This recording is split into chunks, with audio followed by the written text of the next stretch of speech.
प्यारे बच्चों नमस्कार, स्वागत है आपका हमारे YouTube चैनल पे। बच्चों जो आज की क्लास होने वाली है वो 10th क्लास के chapter pair of linear equation in two variable पे होने वाली है। बच्चों ये चैप्टर काफ़ी इंपॉर्टेंट भी है, ठीक है। इंपॉर्टेंट दो पर्पस से है। एक तो इससे क्वेश्चन ज़्यादा पूछे जाते हैं एग्जाम में, और दूसरा पर्पस ये है कि बेटे मोस्टली अधिकतर चैप्टर्स में इस चैप्टर का यूज़ किया जाता है, ठीक है। अभी फिलहाल की जो प्री बोर्ड हमारे निकले हैं उस प्री बोर्ड में भी केस स्टडी के बेसिस पे इससे 4 से 5 क्वेश्चन पूछे गए थे, ठीक है। तो ये चैप्टर हमारे लिए बहुत ज़्यादा इंपॉर्टेंट है, ठीक है। इस वीडियो के अंदर बेटा मैं इस चैप्टर का एक क्विक रिवीजन कराऊंगा, क्योंकि मैंने डिटेल में ये चैप्टर पढ़ा रखा है। आप डिस्क्रिप्शन में लिंक भी दे रखा है, आप वहां से जाके डिटेल चैप्टर अगर आप पढ़ना चाहते हो तो पढ़ सकते हो। बट हम अपने बोर्ड एग्जाम को देखते हुए इसका एक क्विक रिवीजन कराऊंगा मैं इस चैप्टर का। प्लस इस चैप्टर से रिलेटेड मोस्ट एक्सपेक्टेड और जो सेलेक्टेड क्वेश्चन है सीबीएसई बोर्ड के लिए उन्हें कराएंगे, जिनके एग्जामिनेशन में आने के बहुत ज़्यादा चांसेस हैं, ठीक है ना बेटा। तो चलिए बेटा इस चैप्टर का क्विक रिवीजन करते हैं और मेन जो कोर स्टडी है यानी कोर डेफिनेशन है उनको पढ़ते हैं बेटा। सबसे पहले बेटा पेयर ऑफ लीनियर इक्वेशन का मीनिंग क्या होता है बेटा। पेयर ऑफ लीनियर इक्वेशन, ठीक बेटा, इसका मीनिंग क्या होता है। इसका मीनिंग होता है बेटा, हमने लीनियर इक्वेशन हमने 8th क्लास में भी पढ़ी थी सिंगल वेरिएबल में। जब हम 9th क्लास में हैं तो हमने लीनियर इक्वेशन पढ़ी थी 2 वेरिएबल में, ठीक है ना। और लेकिन हमने एक सिंगल इक्वेशन पढ़ी थी वहाँ पे, ठीक है ना। जैसे इस तरह की फॉर्म की होती थी, अगर आपको याद होगा ax + by + c = 0। तो ये लीनियर इक्वेशन इन 2 वेरिएबल में थी, बट ये एक सिंगल इक्वेशन थी, ठीक है। हमने एक सॉल्यूशन भी पढ़ा था इसका कि x और y की वैल्यू जो होती थी, ठीक है। बट यहाँ पे पेयर का या जिसे हम सिस्टम कहते हैं उसका मीनिंग है कि जब साइमल्टेनियसली दो लीनियर इक्वेशन सेम वेरिएबल के अंदर अगर लिखी जाए या एक्सप्रेस करी जाए तो हम उसे कहेंगे पेयर ऑफ लीनियर इक्वेशन। तो चलिए बेटा डेफिनेशन लिखते हैं एक छोटी सी, बस इसे आप नोट करके जल्दी से पढ़ते जाना बेटा इसे, ठीक है। तो देखो बेटा, when two linear equation लिख देता हूँ बेटा। 2 linear equations are written or represented, ठीक है ना, simultaneously, ठीक है, in terms of the same variable, ठीक है बेटा। यानी अगर वो सेम वेरिएबल्स में, ठीक है ना, then they had to form a pair. Pair बोलो या पेयर को बेटा हम सिस्टम भी बोलेंगे, सिस्टम ऑफ लीनियर इक्वेशंस। अगर हम बात करें बेटा इसकी एग्जाम्पल के लिए बात करें, जैसे आप एग्जाम्पल से समझ में आ जाएगा बेटा आपको, ठीक है बेटा। अगर हम पहले एग्जाम्पल की बात करें, जैसे 2x - 9y = 8 और x + y मान लो 4x है = -3/7। तो यहाँ पे आप देखें तो x और x सेम वेरिएबल है, y और y सेम वेरिएबल है, लेकिन ये दो लीनियर इक्वेशन है। अगर ये एक साथ लिखी गई हैं तो इसे पेयर बोलेंगे या साइमल्टेनियस सिस्टम बोलेंगे, ठीक है बेटा। सिमिलरली ये तो x और y में वेरिएबल में थी। एक और एग्जाम्पल देखिए बेटा, 3 ये u है बेटा और ये 5v है और = -9 है, और ये 8u - 3v = 5/8 है। तो ये हमारे u और v में मैंने ऐसी रैंडम एग्जाम्पल लिख रखे हैं बस समझाने के लिए कि यहाँ पे दोनों की दोनों सेम वेरिएबल में दो इक्वेशन है। तो ये हमारा सिस्टम या पेयर ऑफ लीनियर इक्वेशन कहलाएगा, ठीक है ना। जोड़ी का मतलब तो समझते हो ना, बस जोड़ी है वही उस तरीके से, ठीक है। अब देखो इसकी जर्नल फॉर्म क्या है बेटा। जर्नल फॉर्म का मतलब क्या होता है बेटा। जर्नल फॉर्म का मतलब मान लेते हैं अगर हम जो ट्रेंडिंग वेरिएबल है मैथमेटिक्स में वो एक्स वाई है, ठीक है। तो मान लेते हैं x y, let x and y are 2 variable है, ठीक है बेटा। ये 2 वेरिएबल्स हैं, ठीक है ना।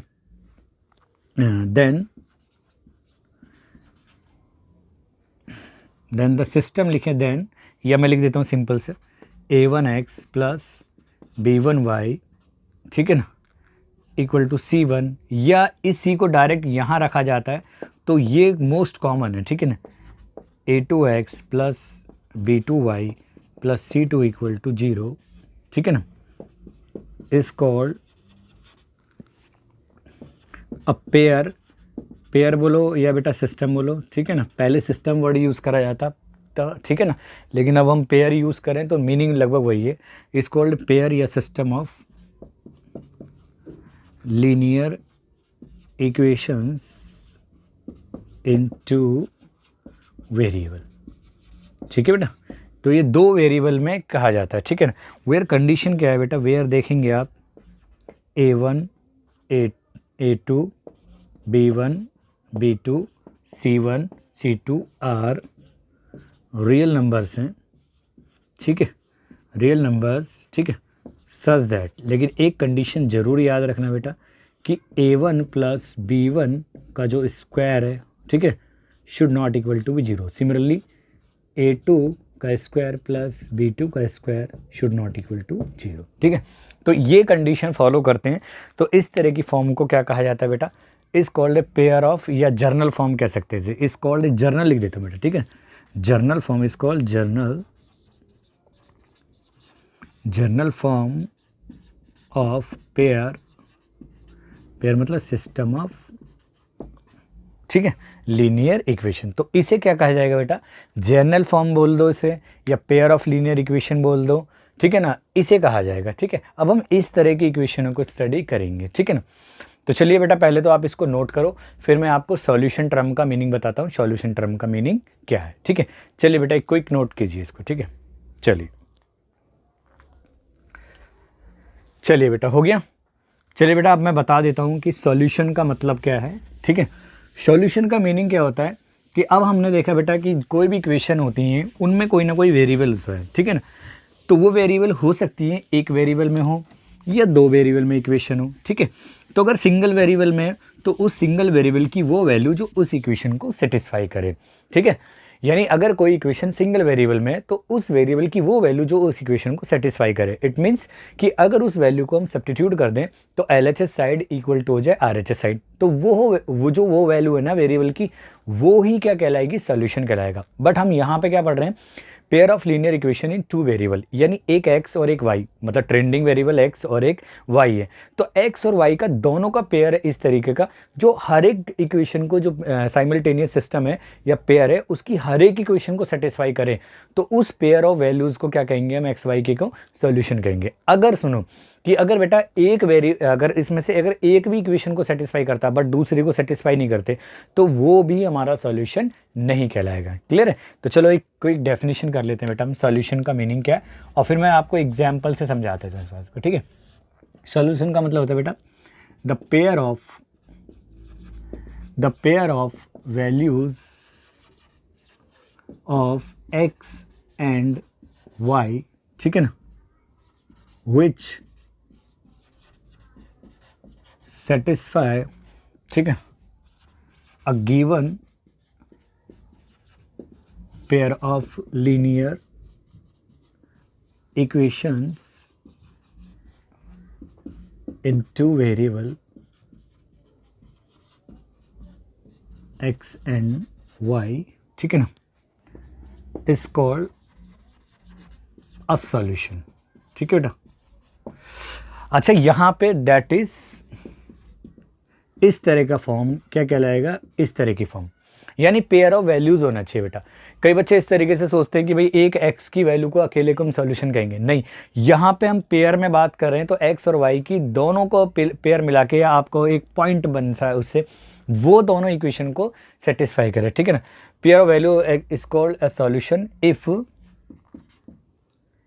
ठीक है ना, ये क्या लिखा है मैंने, the pair of values of x and y which satisfy a given pair of linear equations in two variable, ठीक है ना, सही है बेटा, is called a solution. That is x y which satisfy each of the given equation in pair, ठीक है बेटा। अगर इस तरह का जो वैल्यू है जो हर एक इक्वेशन को सेटिस्फाई करे, दोनों को एक साथ में, तभी सॉल्यूशन कहलाएगा। अगर एक को भी कर रही है तो नहीं कहलाएगा। मैं आपको एग्जांपल से सॉल्यूशन का मीनिंग समझा देता हूँ बेटा। देखो बेटा, एग्जांपल की बात करें, ठीक है ना, the values of x and y, ठीक है, वेयर x इक्वल टू 3 है और y इक्वल टू 1 है is a solution of equation in pair x plus y equal to आपका हो गया मान लो 4 और x minus y equal to हो गया आपका 2। तो एक ये पेयर है, the values of x and y where x equal to 3 और y equal to 1 is a solution of equations in pair एरी। ठीक है, इनका सॉल्यूशन है। कैसे करेंगे बेटा, इसको वेरीफाई करेंगे। तो देखो वेरिफिकेशन कैसे करते बेटा, यहाँ पे भी इसका भी यूज़ कर लेता हूँ। चलो वेरिफिकेशन, तो वेरिफिकेशन करते टाइम में या चेकिंग करते टाइम में देखो बेटा हम लिख सकते हैं वी हैव, मान लो हमारे पास में इक्वेशन है x plus y equal to 4, इसको नॉमिनेट करा फर्स्ट, और x minus y equal to 2 है, इसको बेटा नॉमिनेट करा हमने सेकेंड। तो हम एक एक करके चेक करेंगे बेटा। फ्रॉम फर्स्ट से बात करें, फ्रॉम फर्स्ट तो हम LHS साइड यूज़ करते हैं उसकी।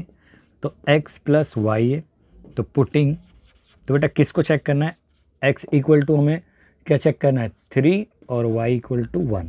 तो यहाँ पे x के प्लेस पे हम रखेंगे 3 प्लस y के प्लेस पे 1, तो आ गया 4। और अगर आप RHS साइड देखोगे इसी साइड की, तो RHS साइड क्या है बेटा, इसी की 4 है, तो वो भी 4 है, यानी LHS इक्वल टू RHS है।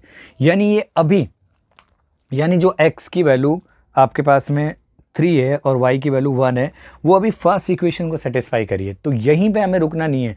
अभी से हम इस बात को नहीं कह सकते बेटा कि x प्लस वाई के यानी इस पेयर का इक्वेशन यानी सॉल्यूशन x इक्वल टू 3 और y इक्वल टू 1 है। क्यों? क्योंकि अभी हमने एक इक्वेशन में ये वेरीफाई करा है, बट हम सेकंड इक्वेशन में भी कर देंगे। तब अगर दोनों में सेम वेरिफिकेशन हो रहा है तो ये सॉल्यूशन कहलाया जाएगा। ठीक है, तो अब हम यहाँ से यूज़ करते हैं बेटा, फ्रॉम सेकेंड से यूज़ कर देते हैं बेटा।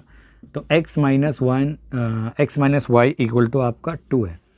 तो अगर हम LHS साइड यूज़ करें तो x माइनस वाई है, तो पुटिंग बेटा x की वैल्यू क्या चेक करनी है बेटा में, x इक्वल टू 3 और y इक्वल टू 1, तो we get 3 minus 1 equal to 2।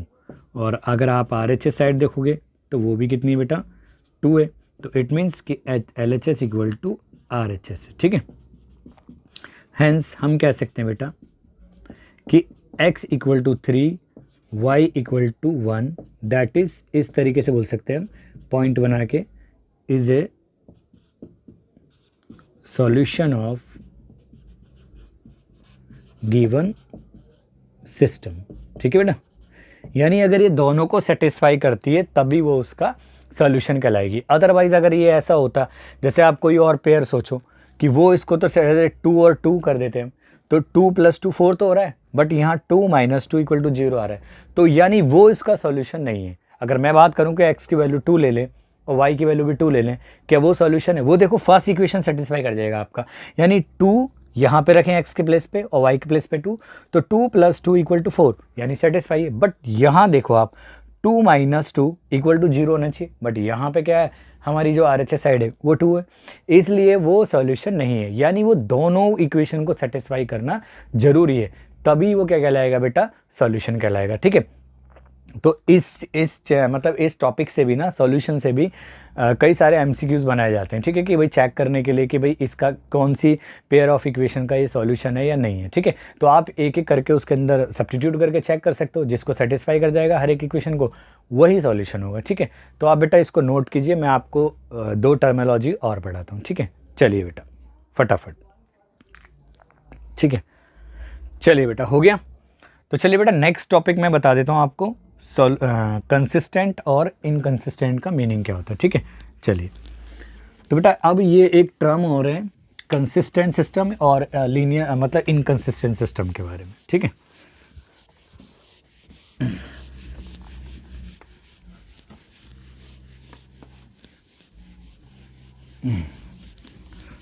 तो बेटा देखिए 2 टर्म हो रहे हैं हमारे पास में। ठीक है, तो उस टर्मिनोलॉजी को भी समझ लीजिए।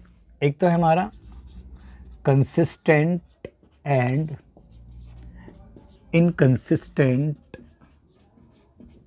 पेयर, और मैंने बोला अभी फ़िलहाल पेयर को हम क्या बोलेंगे यहाँ, सिस्टम।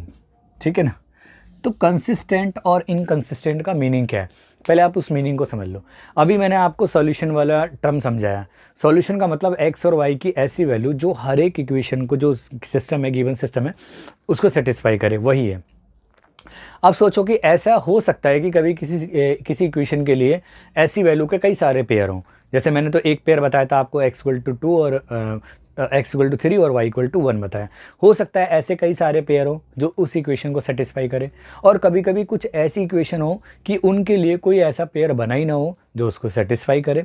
तो यहाँ पे हमारे पास में 3 केस अवेलेबल हैं। ठीक है बेटा, हो सकता है कि एक दुनिया में एक लौता, बोलो, कहते हैं ना, एक लौता होता है, जैसे बच्चा होता है, एक लौता ही दुनिया में ऐसा पेयर है जो गिवन सिस्टम को सेटिस्फाई कर रहा है, तो वो कहलाएगा यूनिक सॉल्यूशन।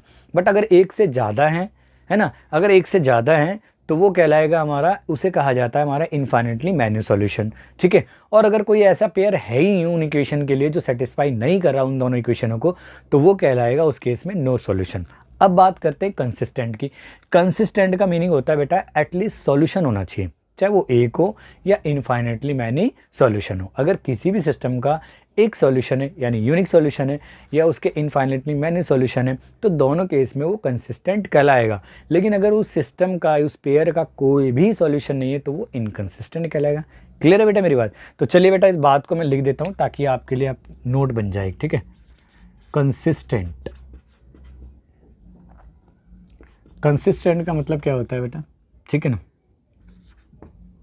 अब पेयर को मैं सिस्टम भी वर्ड यूज करूं, pair of linear equation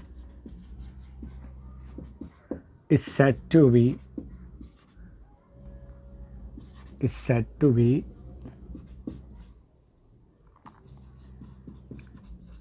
consistent if it has at least one solution मतलब बेटा या तो आइदर उसका यूनिक सॉल्यूशन हो, मतलब दुनिया में एक अनूठा सॉल्यूशन हो, और इनफाइनाइटली मैनी सॉल्यूशन। ठीक है बेटा, मैनी, चलो वहीं लिख देता हूँ, many solution.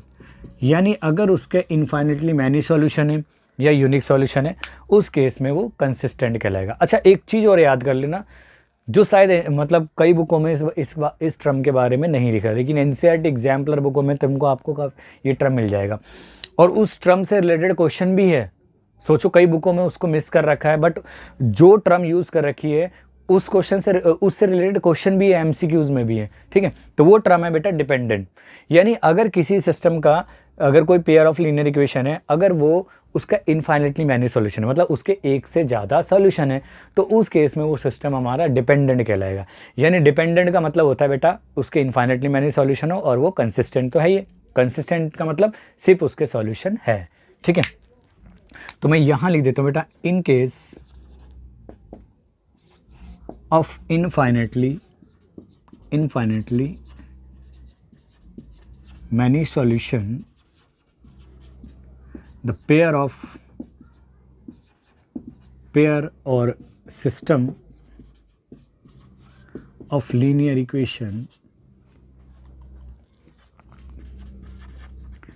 equations is said to be dependent। ठीक है, डिपेंडेंट कहलाएगा। ठीक है, यानी इनफाइनाइटली में देखो, सबसे पहले ध्यान रखना बेटा, कंसिस्टेंट का मतलब क्या हो गया बेटा? कंसिस्टेंट का मतलब सॉल्यूशन होना चाहिए, चाहे वो यूनिक सॉल्यूशन हो, ठीक है ना, यूनिक सॉल्यूशन हो, या आपका क्या हो बेटा, हो चाहे आपके वो इनफाइनाइटली मैनी सॉल्यूशन हो, यानी इनफाइनाइटली मैनी सॉल्यूशन।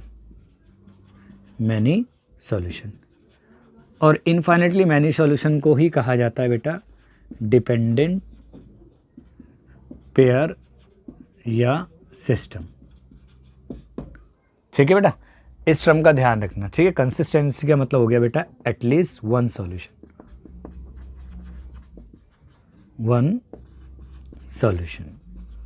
ठीक है बेटा, दूसरी टर्म होती है इनकंसिस्टेंट। इनकंसिस्टेंट का मीनिंग क्या होता है बेटा? इनकंसिस्टेंट का मीनिंग होता है जिस किसी सिस्टम के या पेयर के कोई भी सॉल्यूशन नहीं होता, उसे हम इनकंसिस्टेंट कहते हैं। ठीक है ना, अब पेयर या सिस्टम ले देते हैं, linear equations is set to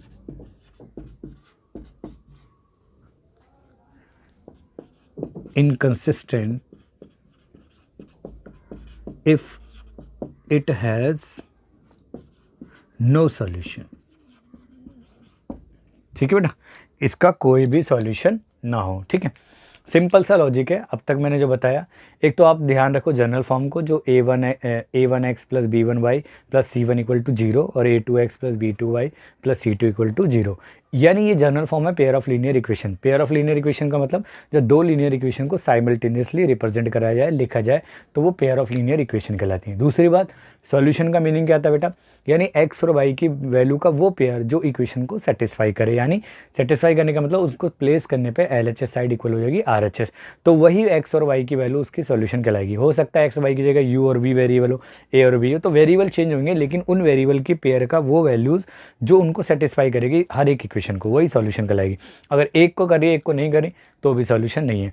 दूसरी बात कि कोई भी सिस्टम है या पेयर ऑफ लीनियर इक्वेशन है, उसका सॉल्यूशन हो सकता है एक दुनिया में अकेले हो एक ही सॉल्यूशन हो सकता है एक से ज़्यादा हो, और हो भी सकता है कोई उसको इक्वेशन को सेटिस्फाई करने वाली वैल्यू ही ना बनी हो, ठीक है, या वैल्यूज़ ही ना हो। तो अगर जिस केस में उसका एक ही वैल्यू का पेयर है तो वो यूनिक सॉल्यूशन, अगर एक से ज़्यादा है तो वो इनफाइनेटली मैनी सॉल्यूशन, और कोई ऐसी वैल्यू नहीं है जो उसको दोनों इक्वेशन को सेटिस्फाई करे तो नो सॉल्यूशन।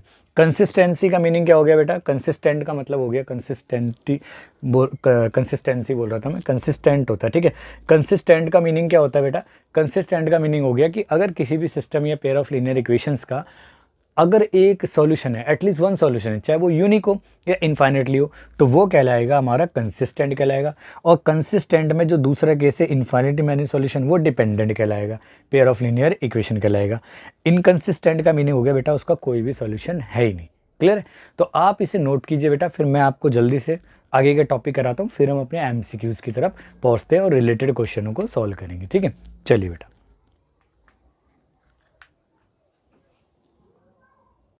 बेटा नेक्स्ट टॉपिक है आपका graphical representation of pair of linear equation.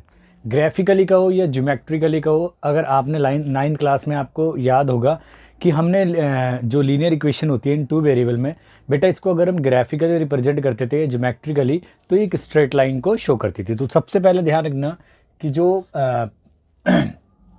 Linear equation है तो ग्राफिकली क्या होता है बेटा, ग्राफिकली कहो आप या ज्योमेट्रिकली कहो, ठीक है, वो एक स्ट्रेट लाइन को रिप्रेजेंट करती है।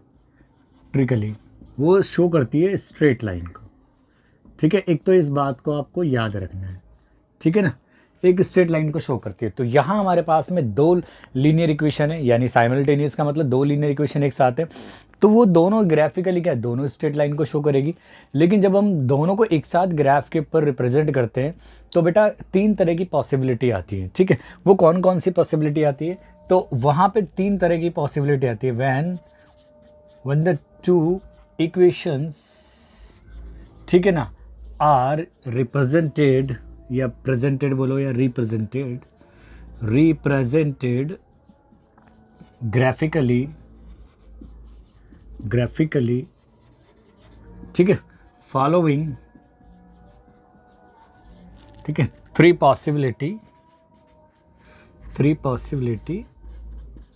पॉसिबिलिटीज, ठीक है ना, अराइज। ठीक है बेटा, 3 तरह की पॉसिबिलिटी अराइज होती है। ठीक है, हो सकता है कि पहले केस में हो सकता है बेटा the two lines intersect at one point.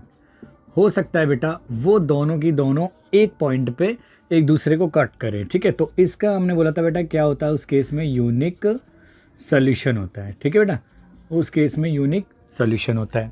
ठीक है, जैसे मैं ग्राफ में बता देता हूँ बेटा आपको कि ये हमारी लाइन है एक्स एक्सिस की और ये हमारी वाई एक्सिस की लाइन है और ये ओरिजिन है। ठीक है, तो लेट कर लेते हैं हमारे पास में a1x, ठीक है, plus b1y plus c1 equal to 0 and a2x plus b2y plus c2 equal to 0, ठीक है ना, इज ए पेयर। पेयर का बेटा दूसरा नाम क्या था? सिस्टम ऑफ लीनियर इक्वेशन है, लीनियर इक्वेशन। ठीक बेटा, कंसिडर करते हैं कि हमारे पास में लीनियर इक्वेशन है, ठीक है ना। When two equations are represented graphically, ठीक है, फॉलोइंग थ्री पॉसिबिलिटी अराइज, यानी एक तो वो एक यूनिक पॉइंट पे कट करेंगी, यानी मान लेते हैं जैसे कि ये रहा, ठीक है बेटा, और ये दूसरी लाइन की इक्वेशन है, ठीक है।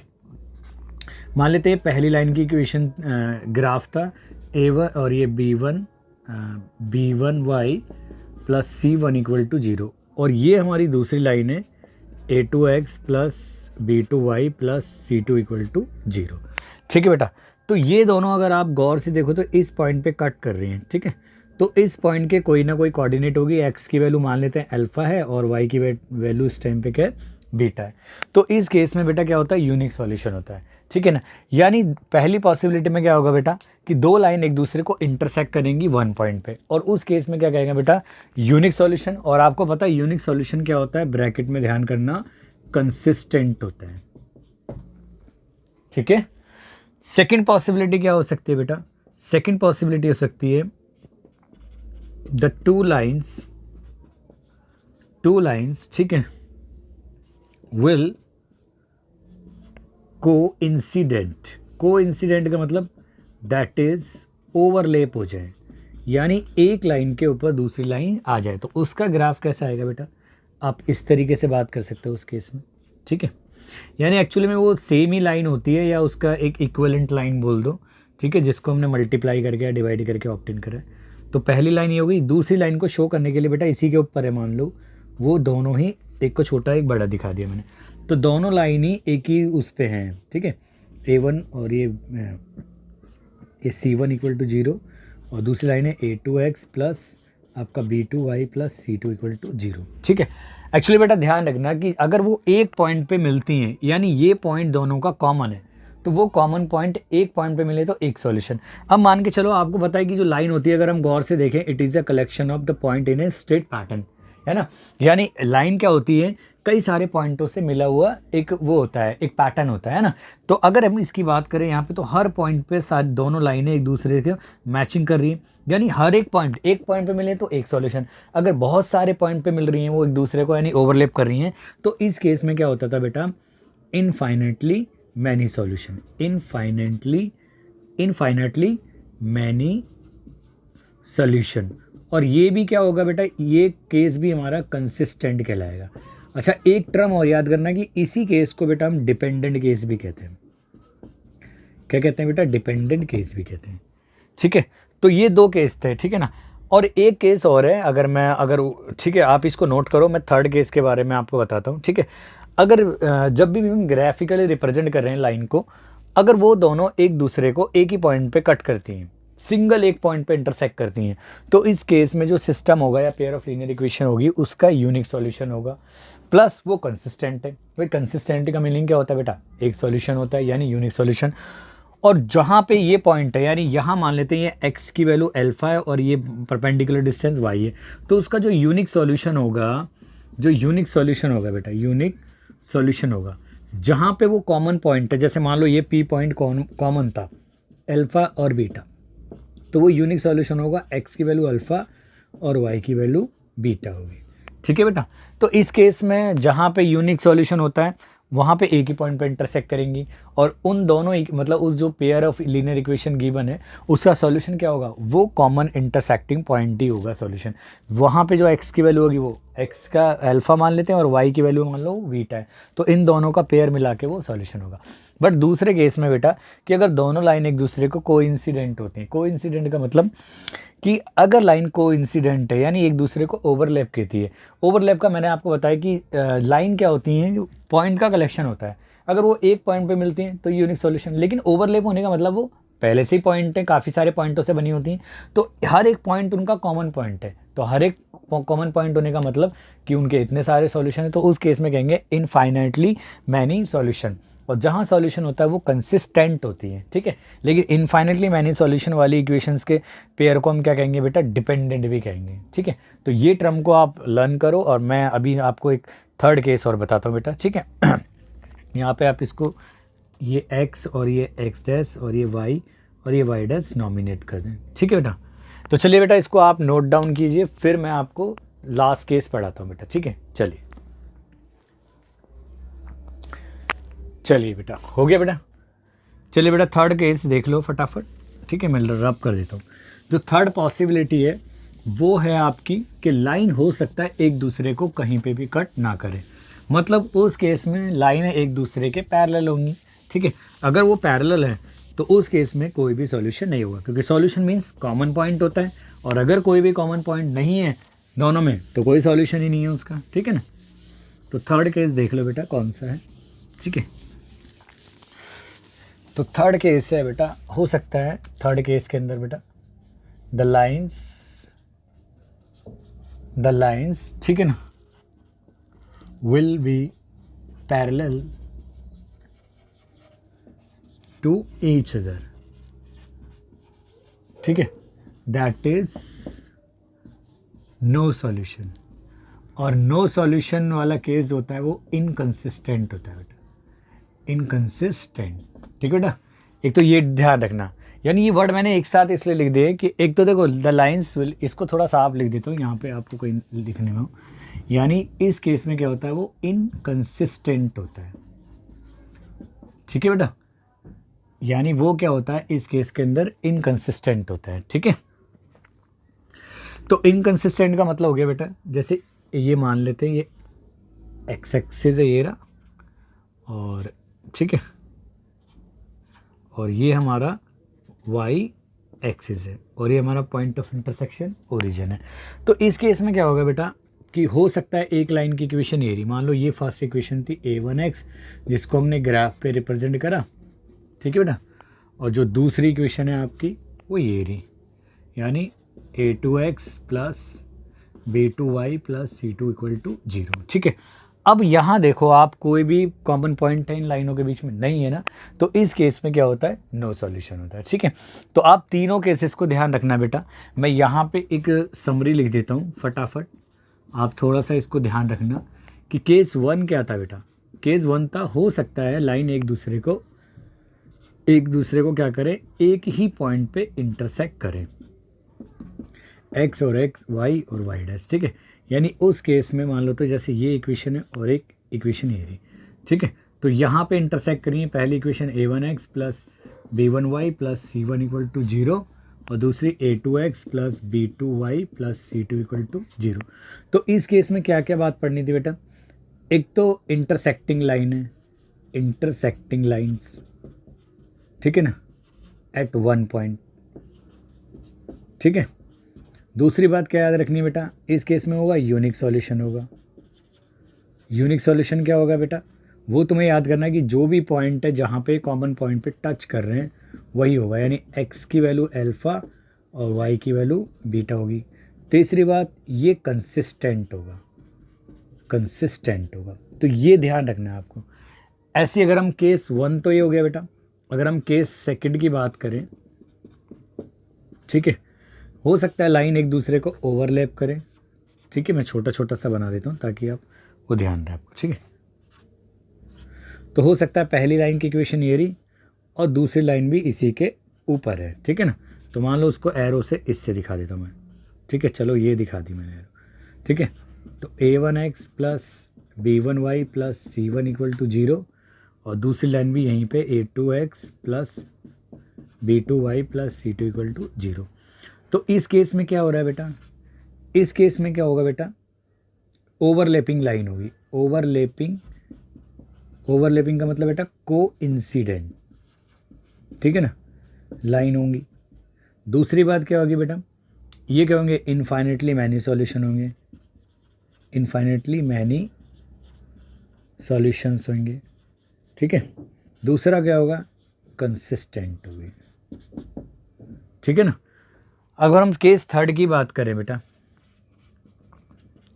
केस थर्ड में, ठीक है, कि अगर इस तरीके से लाइनें यानी ग्राफिकली अगर हम उसे बना रहे हैं या ग्राफ पहले से बना रहा है, ठीक है, एक्स एक्स डैश वाई और ये आपका वाई डैश की लाइन एक दूसरे के पैरेलल है। मान लो एक लाइन ये रही बेटा, ठीक है, और दूसरी लाइन आपकी ये रही।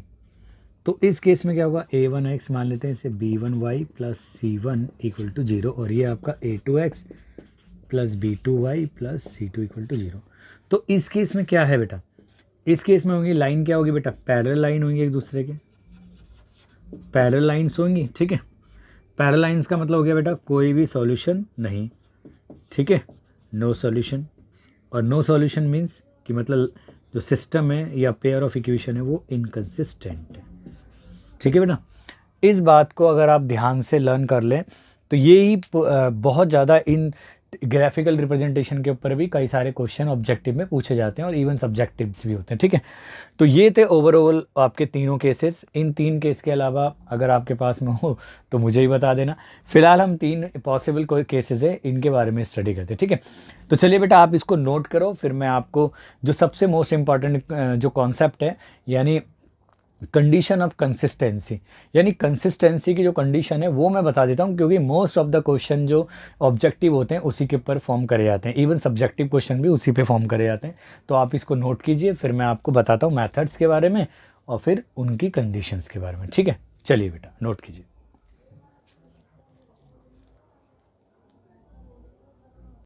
चलिए बेटा आपका नेक्स्ट टॉपिक है मैथड्स ऑफ सॉल्विंग पेयर या सिस्टम ऑफ लीनियर इक्वेशन।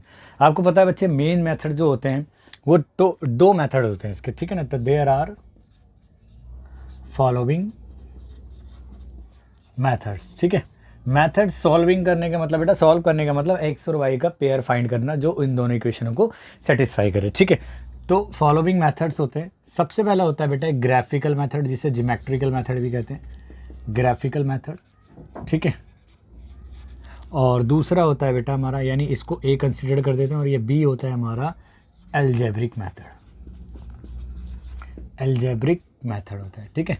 तो एल्जेब्रिक जो मेथड होता है बेटा, ठीक है ना, फॉलोइंग आर 3 एल्जेब्रिक मेथड्स होते हैं। तो एल्जेब्रिक मेथड्स में भी हम मेथड्स होते हैं बेटा, एल्जेब्रिक मेथड्स को भी हमने 3 पार्ट्स में डिवाइड कर रखा है। सबसे पहला होता है बेटा सब्स्टिट्यूशन मेथड, ठीक है, और दूसरा होता है बेटा आपका एलिमिनेशन मेथड, ठीक है बेटा, दूसरा हो गया आपका एलिमिनेशन मेथड।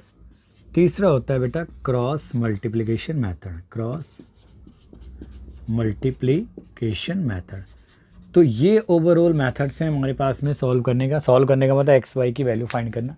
अच्छा ग्राफिकल मेथड को ठीक है, ग्राफिकल मेथड में क्या करते थे बेटा, दोनों लीनियर इक्वेशंस को क्या करते थे, दोनों का ग्राफ रिप्रेजेंट करते थे, यानी दोनों का ग्राफ प्लॉट करते थे और देखते थे वो कहाँ पे दोनों एक दूसरे को मिल रही हैं या एक दूसरे के पैरेलल हैं या एक के ऊपर एक लाइन है यानी ओवरलैप कर रही हैं लाइनें। तो अगर वो अगर एक पॉइंट पे इंटरसेक्ट करती थी तो हम उसके कोऑर्डिनेट फाइंड करते थे उस पॉइंट ऑफ इंटरसेक्शन के, तो वही उसके रिक्वायर्ड सॉल्यूशन होते थे। अगर वो ओवरलैप करती थी तो हम सिर्फ एक स्टेटमेंट लिख देते थे कि भाई लाइन्स क्या करती हैं, lines are coincident that is overlap, ठीक है, therefore it have infinitely many solution. तो उस सिस्टम के क्या होते थे बेटा, इनफाइनेटली मैनी सॉल्यूशन होते थे। बट ठीक है ना, तीसरे केस में अगर हम ड्रॉ करते थे ग्राफ, तो अगर लाइन पैरेलल आ जाती तो हम स्टेटमेंट लिख देते थे बेटा कि lines are parallel so there is a no solution, यानी उसका कोई भी सॉल्यूशन नहीं होता था और सिस्टम इनकंसिस्टेंट होता था, ठीक है। ये फिलहाल कभी कभी सिलेबस में हट जाता है मोस्ट ऑफ द केसेस में, लेकिन ये 2 मेथड जो हैं बड़े इंपॉर्टेंट है बेटा, ठीक है। तो मैं इन मेथड को एक क्वेश्चन के जरिए समझाता हूँ, आप आंसर बेटा चाहे ग्राफिकल मेथड से निकालो, चाहे आप एल्जेब्रिक मेथड का सब्स्टिट्यूशन यूज़ करो, एलिमिनेशन यूज़ करो या क्रॉस मल्टीप्लिकेशन करो, उस सिस्टम का आंसर सेम आएगा, ठीक है ना। ग्राफिकल मेथड की लिमिट ये होती थी कि कई बार हम उसको ग्राफ के लिए जो हम पॉइंट सोचते थे, है ना, जो सुटेबल पॉइंट सोचते थे, अगर वो डेसिमल में आ जाते थे या फ्रैक्शनल पॉइंट हो जाते थे जैसे पी वाई क्यू की फॉर्म में आ जाते, तो हमें दिक्कत होती थी, थोड़ा जो एक्यूरेसी होती थी थोड़ी डाउन हो जाती थी।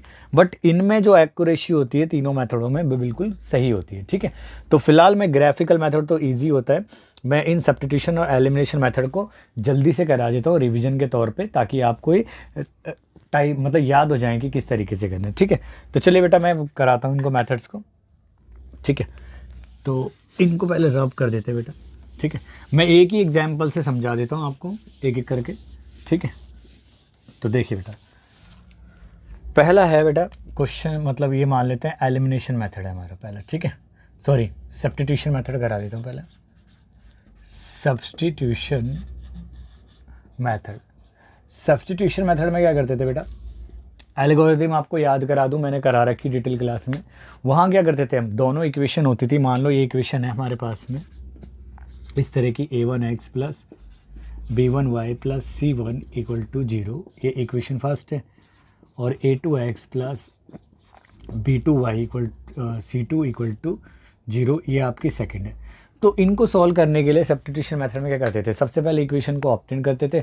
इक्वेशन को ऑब्टेन करने के बाद में हम कोई भी एक इक्वेशन को उठा लेते थे, चाहे वो फर्स्ट हो सेकंड हो, उसमें से एक वेरिएबल चाहे आइदर x हो या y की वैल्यू को फाइंड करते थे in terms of the other variable. फिर जो जहाँ से, मान लो अगर मैंने फर्स्ट इक्वेशन से x की वैल्यू उठाई है तो उसे हम x की वैल्यू को फर्स्ट में नहीं रखते थे, हम उसकी अदर इक्वेशन में रखते थे। अगर हमने फर्स्ट से उठाई तो सेकंड में रखेंगे और सेकंड से उठाई तो फर्स्ट में रखेंगे। और तब एक वेरिएबल में इक्वेशन कन्वर्ट हो जाती थी, तो उस वेरिएबल की हमारे पास में न्यूमेरिकल वैल्यू आ जाती थी। फिर उस न्यूमेरिकल वैल्यू को आप चाहे आइदर इसमें रख दो या उसमें रख दो, तो हम सेकंड वेरिएबल की भी वैल्यू को फाइंड कर लेते थे। जैसे आपको मैं एग्जाम्पल से समझाऊँ। ठीक है बेटा, क्वेश्चन है फाइंड, या मैं लिख देता हूँ सॉल्व करके लिख देता हूँ बेटा। Solve x plus y equal to 4 and x minus y equal to 2। ठीक है ना, बाय सब्स्टिट्यूशन। तो मेथड चाहे कोई भी हो, मैंने ये स्टार्टिंग में भी लिया था इसको समझाने के लिए इसी क्वेश्चन को, तो हमें इसका आंसर याद है, इसलिए क्या कर सकते हैं बेटा, आपको मतलब आंसर वेरीफाई भी हो जाएगा। तो आपको पता था इसका आंसर क्या है, लेकिन हम फिर भी सॉल्व करते हैं। तो मेथड को मैं बता देता हूँ कैसे सॉल्व करते थे बेटा। ठीक है, तो मान लेते हैं we have x y equal to 4, यानी वी हैव लिख लेते हैं बेटा। ठीक है, तो ये इक्वेशन फर्स्ट हो गई, और x minus y equal to 2, ये इक्वेशन सेकेंड। अब हम कहीं से भी एक इक्वेशन को यूज़ करते थे, फ्रॉम फर्स्ट ले लेते हैं। मान लो first x plus y equal to 4 है बेटा, मान लेते हैं हम यहाँ से y की वैल्यू निकाल देते, तो y इक्वल टू आ गया हमारा x। ठीक है, ये हो गई इक्वेशन थर्ड मान लेते हैं। हर इक्वेशन को नॉमिनेट कर लो ताकि क्लियर हो जाए। अब देखो बेटा, पुटिंग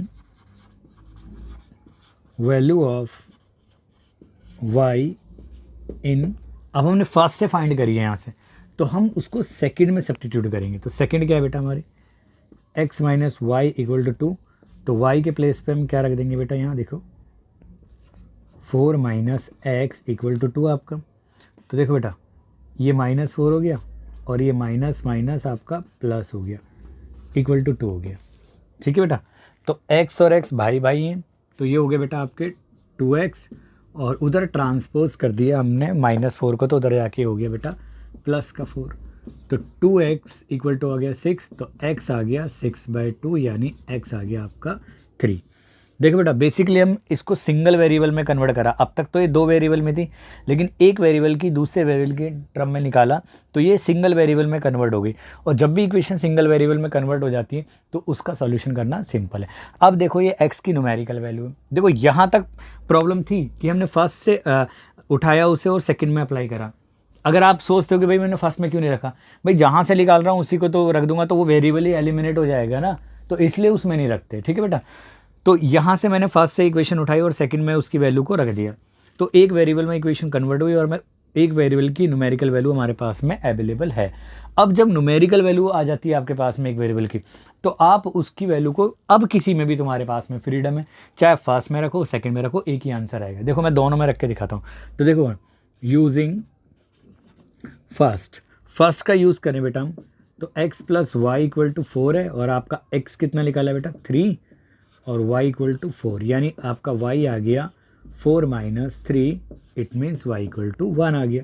अब बच्चे सोच रहे होंगे कि भाई मैं सेकंड का यूज़ करूं, आप अल्टरनेट लिख दो, और ऐसे मैंने मान लो ऐसे लिख दिया यूजिंग सेकंड, तो x minus y equal to 2 है बेटा आपका, x की वैल्यू कितनी है 3 है, तो माइनस वाई इक्वल टू 2।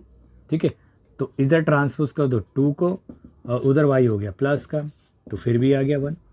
तो तो आप देखो ना, चाहे वहाँ से यूज़ करो यहाँ से, तो रिक्वायर्ड सॉल्यूशन क्या हो गया, रिक्वायर्ड सॉल्यूशन हो गया आपका बेटा x इक्वल टू 3 और y इक्वल टू 1 हो गया। ठीक है, तो ये तो था आपका सब्स्टिट्यूशन मेथड, ईजी होता है, ठीक है ना। लेकिन हर मेथड की बेटा अपनी अपनी जो अप्लीकेबिलिटी होती है वो अलग अलग होती है। ठीक है, हम हर मेथड को हर जगह अप्लाई नहीं कर सकते। जहाँ हमें जो मेथड का यूज़ नज़र आए कि भाई यहाँ पे इस मेथड से ये आंसर, मतलब हिट एंड ट्रायल मेथड कर लो कि भाई देखने में किससे क्विक हो जाएगा, तो आप उसे वहाँ अप्लाई कर सकते हो। अदरवाइज़ अगर आप सोचोगे कि भाई कि मतलब हर जगह एक तरीके का मेथड लगा दें, तो पॉसिबल नहीं है। ठीक है ना, तो ये आपको जज करना है कि किस मेथड, ये प्रैक्टिस से हो जाएगा कि भाई आपको यही जज करना है कि किस मेथड को कहाँ पे अप्लाई करा जाए। ठीक है, तो चलिए आप इसको नोट कीजिए। मैं इसी क्वेश्चन को सब्स्टिट्यूशन मेथड से तो मैंने करा दिया, अब इसको एलिमिनेशन मेथड से करा के दिखाता हूँ आपको। ठीक है, तो आंसर देख लो बेटा, x की वैल्यू 3 आई है और y की 1 आई है। देखो सेम आंसर आएगा एलिमिनेशन मेथड से। ठीक है, तो मैं रब कर देता हूँ इसे, आप नोट कीजिए इसे। ठीक है, तो देखो बेटा, अब सेकंड मेथड देखो बेटा, सेकंड मेथड है एलिमिनेशन मेथड। ठीक है, वैसे बेटा मैंने इसकी डिटेल क्लास दे रखी है और आप इसको डिस्क्रिप्शन में इसका लिंक दिया, आप वहाँ से उसको डिटेल क्लास को देख सकते हो। ठीक है, क्योंकि हमें ऑब्जेक्टिव तैयार करने हैं अपने, तो बस मेरे को एक रिविज़न के तौर पे आपको मेथड्स को रिमाइंड कराना था, इसलिए मैं थोड़ा इस तरीके से वो कराना पड़ रहा है। ठीक है, तो सेकंड मेथड जो होता है बेटा हमारा था एलिमिनेशन मेथड। एलिमिनेशन मेथड ये थोड़ा इजी मेथड है। ठीक है, गलती होने के चांसेस में कम होते हैं। ठीक है, और ये बड़ी आसानी से क्वेश्चनों को सॉल्व करते हैं। एलिमिनेशन नाम से पता चल रहा है, यानी एक वेरिएबल को एलिमिनेट करना। सभी मेथडों में यही काम कर रहे हैं हम कि एक वेरिएबल को एलिमिनेट करना, क्योंकि जब इक्वेशन वन वेरिएबल में आ जाती है तो उसका सॉल्यूशन करना हमारे पास में बहुत ईजी हो जाता है। क्लियर, इस केस में क्या करते हैं एलिमिनेशन मेथड में, हम क्या करते हैं दोनों इक्वेशनों को, जैसे ये मान लो हमारे पास में सिस्टम है, ये सिस्टम है हमारे पास में, या पेयर है a1x plus b1y plus c1 equal to 0 और a2x plus b2y plus c2 equal to 0। मान लो ये इक्वेशन फर्स्ट है और इक्वेशन सेकंड है। तो एल्गोरिदम क्या थी बेटा इसकी, कि हम दोनों इक्वेशन को ऑब्टेन करते थे, फिर नॉमिनेट करते थे, फर्स्ट सेकंड करते थे, है ना, यही काम करते थे।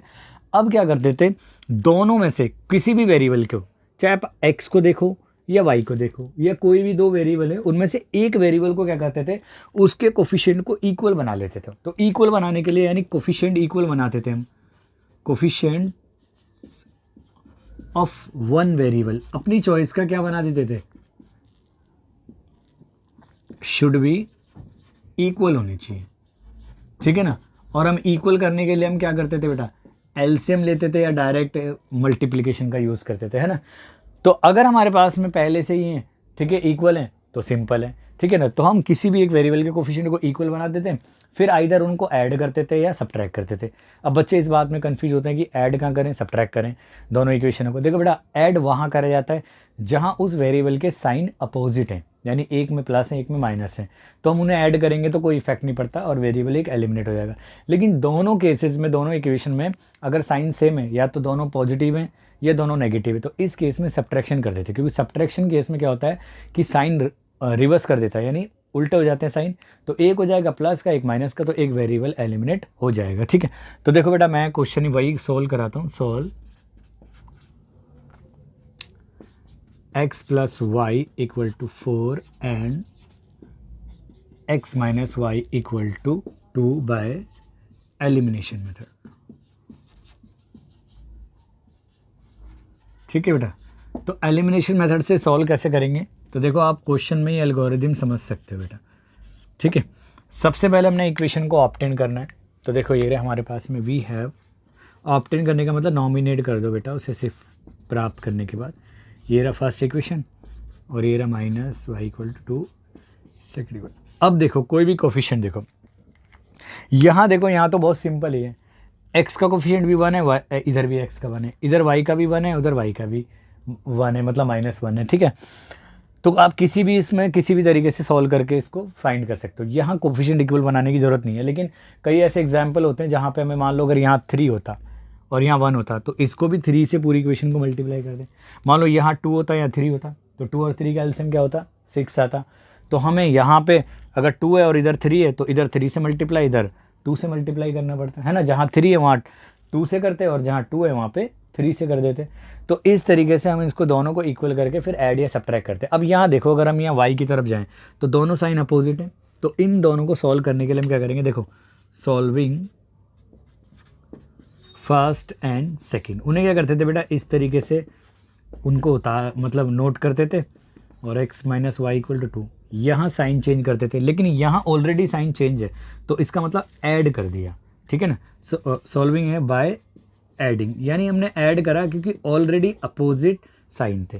तो देखो x और x क्या हो गए बेटा आपके 2x हो गए, 4 और 2 हो गए आपका 6 हो गया, तो x आ गया 6/2 यानी 3 आ गया। अब बस वही काम कि x की वैल्यू को कहाँ पे पुट करेंगे, पुटिंग x इक्वल टू 3 इन, अब न्यूमेरिकल वैल्यू आ जाती है तो चाहे फर्स्ट में रखो सेकंड में रखो एक ही बात है, इन फर्स्ट रख देते बेटा। तो x plus y equal to आपका 4 है, तो 3 plus y equal to 4, it implies y equal to 4 minus 3 यानी 1। हेंस आपके पास में देखो वही आंसर आ गए, x की वैल्यू 3 और y की वैल्यू 1, यही आ गया ना, ठीक है। अच्छा बेटा एक केस याद रखना, ये मैं आगे ऑब्जेक्टिव क्वेश्चन में एक शॉर्ट ट्रिक के लिए यूज़ होगा, ठीक है। अगर कभी भी इस तरीके से वैल्यू दे रखी है x plus y equal to आपको a दिया है और फिर x minus y equal to b दिया है ना बेटा, पहले प्लस वाली इक्वेशन और बाद में माइनस वाली इक्वेशन।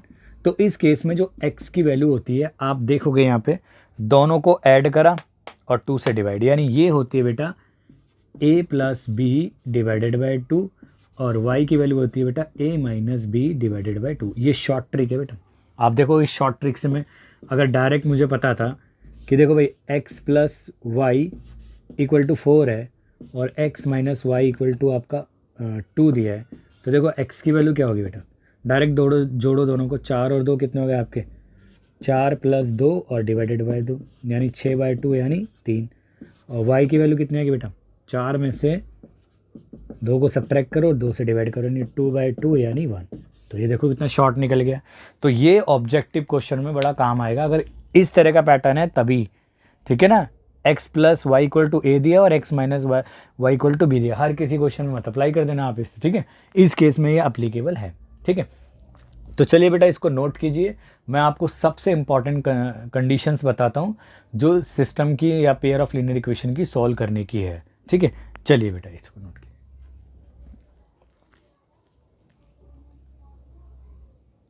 चलिए बेटा नेक्स्ट टॉपिक है आपका कंडीशन फॉर कंसिस्टेंसी या solvability of pair of linear equation, ठीक है।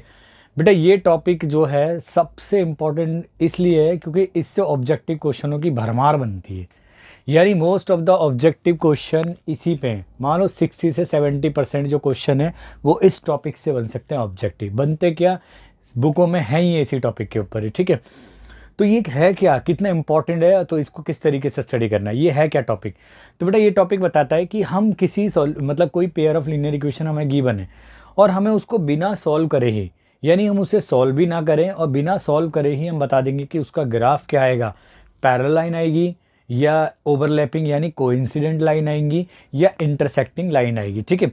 और इसी कंडीशन के बेसिस पे हम अननोन को फाइंड कर सकते हैं, ठीक है। तो क्या है वो कंडीशन, तो चलिए बेटा मैं बता देता हूँ। मान लेते हैं हमारे पास में एक पेयर ऑफ लीनियर इक्वेशन है या एक सिस्टम है, लेट मान लेते हैं a1x plus b1y plus c1 equal to 0, ठीक है बेटा। a2 और आपका x प्लस आपका ये हो गया b2y plus c2 equal to 0। बेटा एक तो ध्यान रखना कि हम सिस्टम को इसी कंडीशन में रखेंगे, यानी c को हम इधर ओवरलैप कर मतलब वो ट्रांसपोज कर देंगे, ठीक है ना। अगर ऐसा होता है, ठीक है ना, केस नंबर 1 है बेटा, इसको बड़े ध्यान से स्टडी करना है और आपको बस ये ही टॉपिक ज़्यादा याद करना है। इफ़ अगर हमारे पास में ऐसा हो जाता है कि a1 अपॉन में a2 कंपेयर करने में कोफिशिएंट में और इक्वल आ जाता है not equal to b1 upon में b2 के, तो इस केस में क्या होगा बेटा, इस केस में होगा देन, ठीक है ना, यानी कह सकते हैं डैट इज लाइन क्या होगी, लाइंस इंटरसेक्टिंग होगी, इंटरसेक्टिंग होगी, ठीक है ना। यानी क्या होगा बेटा, द पेयर ऑफ इक्वेशन क्या होगा इस केस के अंदर बेटा, pair of equation is consistent. मैं अंडरलाइन करता चलूंगा, उन बातों को याद करना।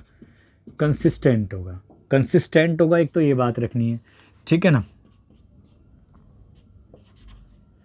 द इक्वेशंस या pair of equation will have, ठीक है ना, यूनिक सॉल्यूशन, यूनिक सॉल्यूशन होगा, ठीक है ना।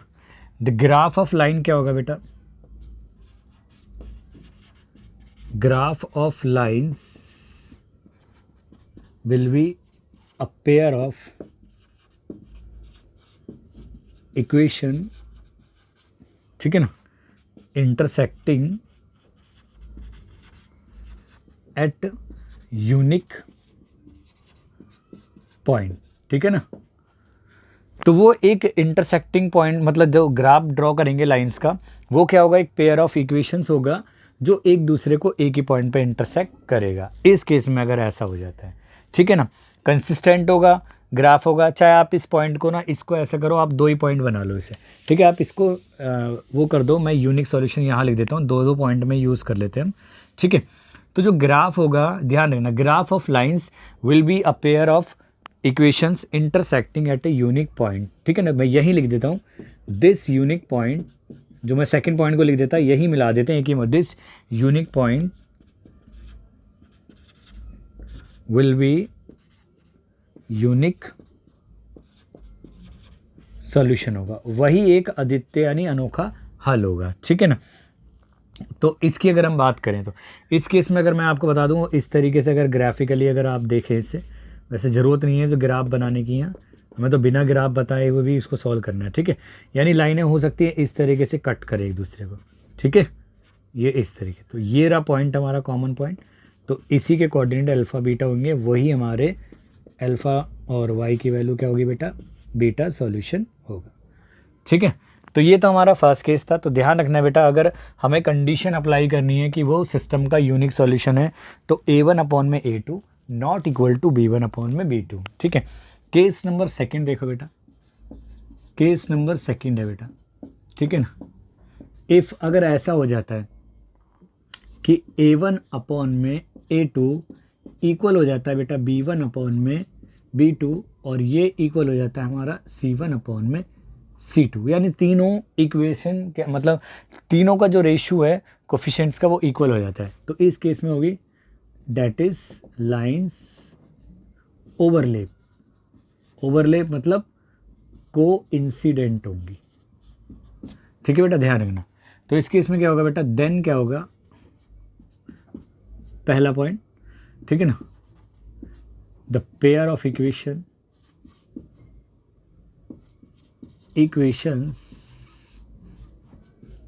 इज कंसिस्टेंट, और कंसिस्टेंट का मीनिंग मैंने बेटा आपको बताया था, एंड डिपेंडेंट। ये वर्ड याद करना क्योंकि ये बुकों में नहीं दे रखा डिपेंडेंट, ठीक है, डिपेंडेंट होगा, ठीक है। ये बुक, कई बुकों में ये वर्ड नहीं यूज़ कर रखा, और लेकिन क्वेश्चन इससे पूछा गया, ठीक है। दूसरा, graph of lines will be coincident होगा, ठीक है ना, दैट इज ओवरलैपिंग होगा, ठीक है ना। तो जो ईच पॉइंट होगा, each point on the lines will be a solution, ठीक है ना। तो इस केस में होगा hence pair of equation has infinitely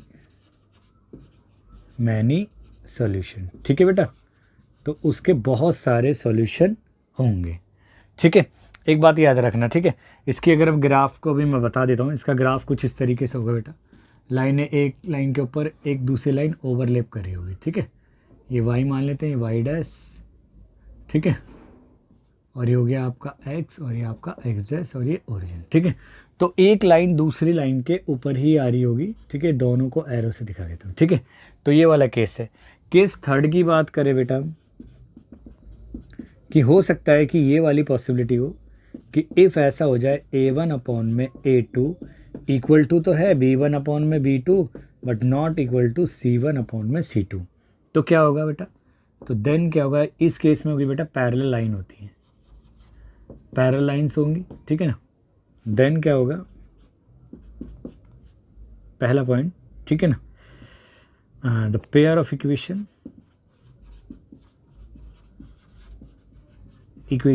is inconsistent. ये ही वो केस है जहाँ पे पैरेलल लाइन होगी और पेयर ऑफ इक्वेशन क्या होगा, इनकंसिस्टेंट। देखो बाकी दो केस में कंसिस्टेंट था, ठीक है, इसमें भी इसमें।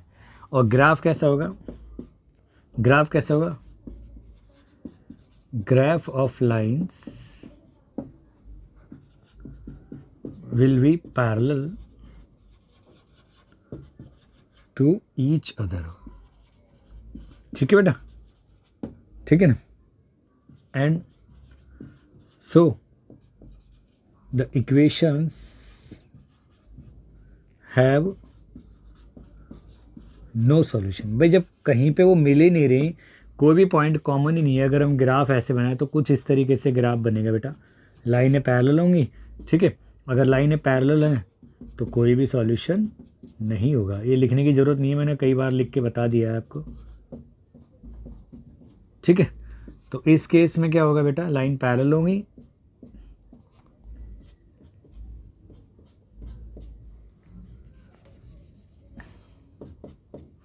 ठीक है। और ये रहा हमारा पॉइंट ओरिजिनेटर, ठीक है। तो देखो बेटा कुछ याद नहीं करना, आपको ये याद करना है, ठीक है। इस केस में क्या है, कंडीशन क्या है, यूनिक सॉल्यूशन है और लाइन इंटरसेक्टिंग होगी, कंसिस्टेंट भी होगा वो, ठीक है। और इसका यूनिक सॉल्यूशन क्या होगा, जहाँ पॉइंट ऑफ इंटरसेक्शन है वही होगा। दूसरे केस में बेटा कि लाइन क्या, जो कोफिशिएंट है वो तीनों का रेशो इक्वल आ रहा है, तो इस केस में भी जो सिस्टम होगा या पेयर ऑफ इक्वेशन होगा वो कंसिस्टेंट होगा, लेकिन इसके इनफाइनेटली मैनी सॉल्यूशन होगा यानी डिपेंडेंट होगा, ठीक है। दूसरा कि अगर ये केस आ रहा है तो इस केस में बेटा क्या होगा कि लाइन क्या होगी, इन पैरेलल होंगी और जो पेयर होगा पूरा इक्वेशन का क्या कहलाएगा, इनकंसिस्टेंट कहलाएगा, ठीक है। तो इस तीनों कंडीशनों को आप नोट करो ढंग से, और अब मैं इसके ऑब्जेक्टिव क्वेश्चन कराता हूँ, इसके ऊपर बेस्ड कुछ क्वेश्चंस कराते हैं। चलिए बेटा नोट कीजिए आप इसे।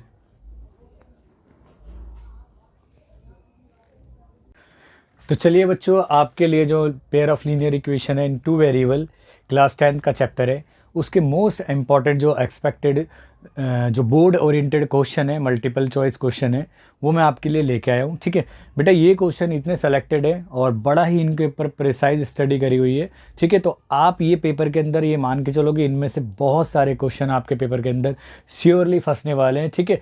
तो इसीलिए आप इसको बिल्कुल ही बेटा ध्यान रखना, क्योंकि इस तरह के पैटर्न पे क्वेश्चन जरूर पूछे जाते हैं, ठीक है। तो आप बोर्ड के क्वेश्चन जब होंगे, जब आप देख लेना कि इनमें से कोई ना कोई क्वेश्चन आपके 100% पे एग्जाम के अंदर आने के चांसेस है, ठीक है। न्यूमेरिकल डिजिट चेंज हो सकती है बट पैटर्न सेम रहेगा, ठीक है। तो चलिए स्टार्ट करते हैं अपने ऑब्जेक्टिव क्वेश्चन को। तो पहला क्वेश्चन है आपका बेटा ये रहा कि if a pair of linear equations is consistent. बेटा वर्ड है कि अगर लीनियर पे मतलब जो पेयर ऑफ लीनियर इक्वेशन है वो कंसिस्टेंट है, then the lines will be parallel होंगी, ऑलवेज कोइंसिडेंट होगी, या इंटरसेक्टिंग और कोइंसिडेंट होगी, और ऑलवेज इंटरसेक्टिंग होगी। बेटा आपको मैं तीनों केसेस के बारे में स्टडी करा देता हूँ कि आपको मैंने बताया था कि अगर लाइनें एक दूसरे को एक पॉइंट पे इंटरसेक्ट करती हैं तो उसका यूनिक सॉल्यूशन होता है, मतलब उसका सॉल्यूशन है। दूसरा केस था बेटा कि अगर लाइन एक के पर एक होती है यानी ओवरलैप करती है, यानी कोइंसिडेंट होती है, तो उस केस में भी क्या होती है, लाइन का क्या होता है, सॉल्यूशन होता है, क्योंकि हर पॉइंट पे मिल रहा है इसलिए वो इनफाइनेटली मैनी सॉल्यूशन है, बट सॉल्यूशन है। और कंसिस्टेंट शब्द का मतलब होता है जिसका सॉल्यूशन हो, चाहे वो इंटरसेक्टिंग हो या कोइंसिडेंट हो। तीसरा केस क्या था बेटा कि लाइन अगर एक दूसरे के पैरेलल है, मतलब कोई भी कॉमन पॉइंट उनके अंदर नहीं है, तो कोई भी कॉमन पॉइंट ना होने का मतलब कोई भी सॉल्यूशन नहीं है। अगर एक कॉमन पॉइंट तो इंटरसेक्टिंग लाइन, एक यूनिक सॉल्यूशन, सारे कॉमन पॉइंट यानी कोइंसिडेंट लाइन तो उसके इनफाइनेटली मैनी सॉल्यूशन। और सिर्फ सॉल्यूशन होने का मतलब होता है कि वो कंसिस्टेंट है, और कोई भी सॉल्यूशन ना होने का मतलब क्या होता है बेटा, वो इनकंसिस्टेंट है। तो यहाँ पे कंसिस्टेंट का मीनिंग क्या हो गया बेटा, पैरेलल लाइन, ये तो कतई नहीं है, ठीक है। ऑलवेज कोइंसिडेंट, ये भी नहीं हो सकता, क्योंकि कोइंसिडेंट का मतलब इनफाइनेटली मैनी सॉल्यूशन है, लेकिन कंसिस्टेंटी का मतलब क्या होता है बेटा कि एटलीस्ट वन सॉल्यूशन हो ना। तो इंटरसेक्टिंग और कोइंसिडेंट यानी यही ऑप्शन है हमारा करेक्ट ऑप्शन, ठीक है। तो हम लिख सकते हैं बेटा आंसर हमारा है सी वो क्या होंगी बेटा, इंटरसेक्टिंग और कोइंसिडेंट लाइन होगी। ठीक है बेटा, तो बेटा ध्यान रखो, मैंने एक रिवीजन के तौर में चैप्टर कराया था, लेकिन सब पोर्शन कवर हो जाएगा वो। ठीक है, तो देख बेटा नेक्स्ट क्वेश्चन है आपका, द पेयर ऑफ इक्वेशन, यानी ये पेयर ऑफ इक्वेशन है आपके पास में। ठीक है, has one solution, two solution, infinitely many solution या नो सॉल्यूशन। तो इसका क्या आंसर होगा? तो बेटा मैंने बताया था आपको, एक टॉपिक याद होगा कि अगर हमें उसको इक्वेशन को बिना सॉल्व करे ये बताना है कि भाई उसका इनफाइनेटली मैनी सॉल्यूशन होगा या यूनिक सॉल्यूशन होगा या कोई सॉल्यूशन नहीं होगा, तो उसके लिए तीनों कंडीशन बताई थी मैंने, आपको ढंग से याद होगा तो देख लो बेटा। ये था तीनों कंडीशन, A1 अपॉन में A2 not equal to B1 upon में B2। ठीक है, ये तो थी हमारी यूनिक सॉल्यूशन के लिए। ठीक है, यूनिक सॉल्यूशन के लिए, है ना बेटा। इसके बाद में थी A1 अपॉन में A2 और B1 अपॉन में B2 equal to C1 upon में C2। ठीक है, ये थी बेटा हमारी इनफाइनेटली मैनी सॉल्यूशन के लिए, है ना। अगर ऐसा होता था A1 अपॉन में A2 इक्वल है B1 अपॉन में B2 but not equal to C1 upon में C2, तो ये होता था नो सॉल्यूशन, है ना बेटा। और नो सॉल्यूशन का मतलब parallel line, infinitely many solution का मतलब बेटा ओवरलैपिंग लाइन यानी कोइंसिडेंट लाइन, और इंटरसेक्ट मतलब यूनिक सॉल्यूशन का मतलब इंटरसेक्टिंग लाइन। तो अब हम कैसे कंडीशन से सॉल्व करें, देखो बेटा फटाफट देख लो बेटा। ठीक है, पहली इक्वेशन है ए 5x माइनस 15y, 8 को यहाँ ट्रांसपोज कर दे तो 0, और दूसरी इक्वेशन है बेटा 3x minus 9y minus 24 upon में 5 है। ठीक है ना, 24 अपॉन में 5 है, ये 5 है बेटा, इसको सही से बना देते हैं।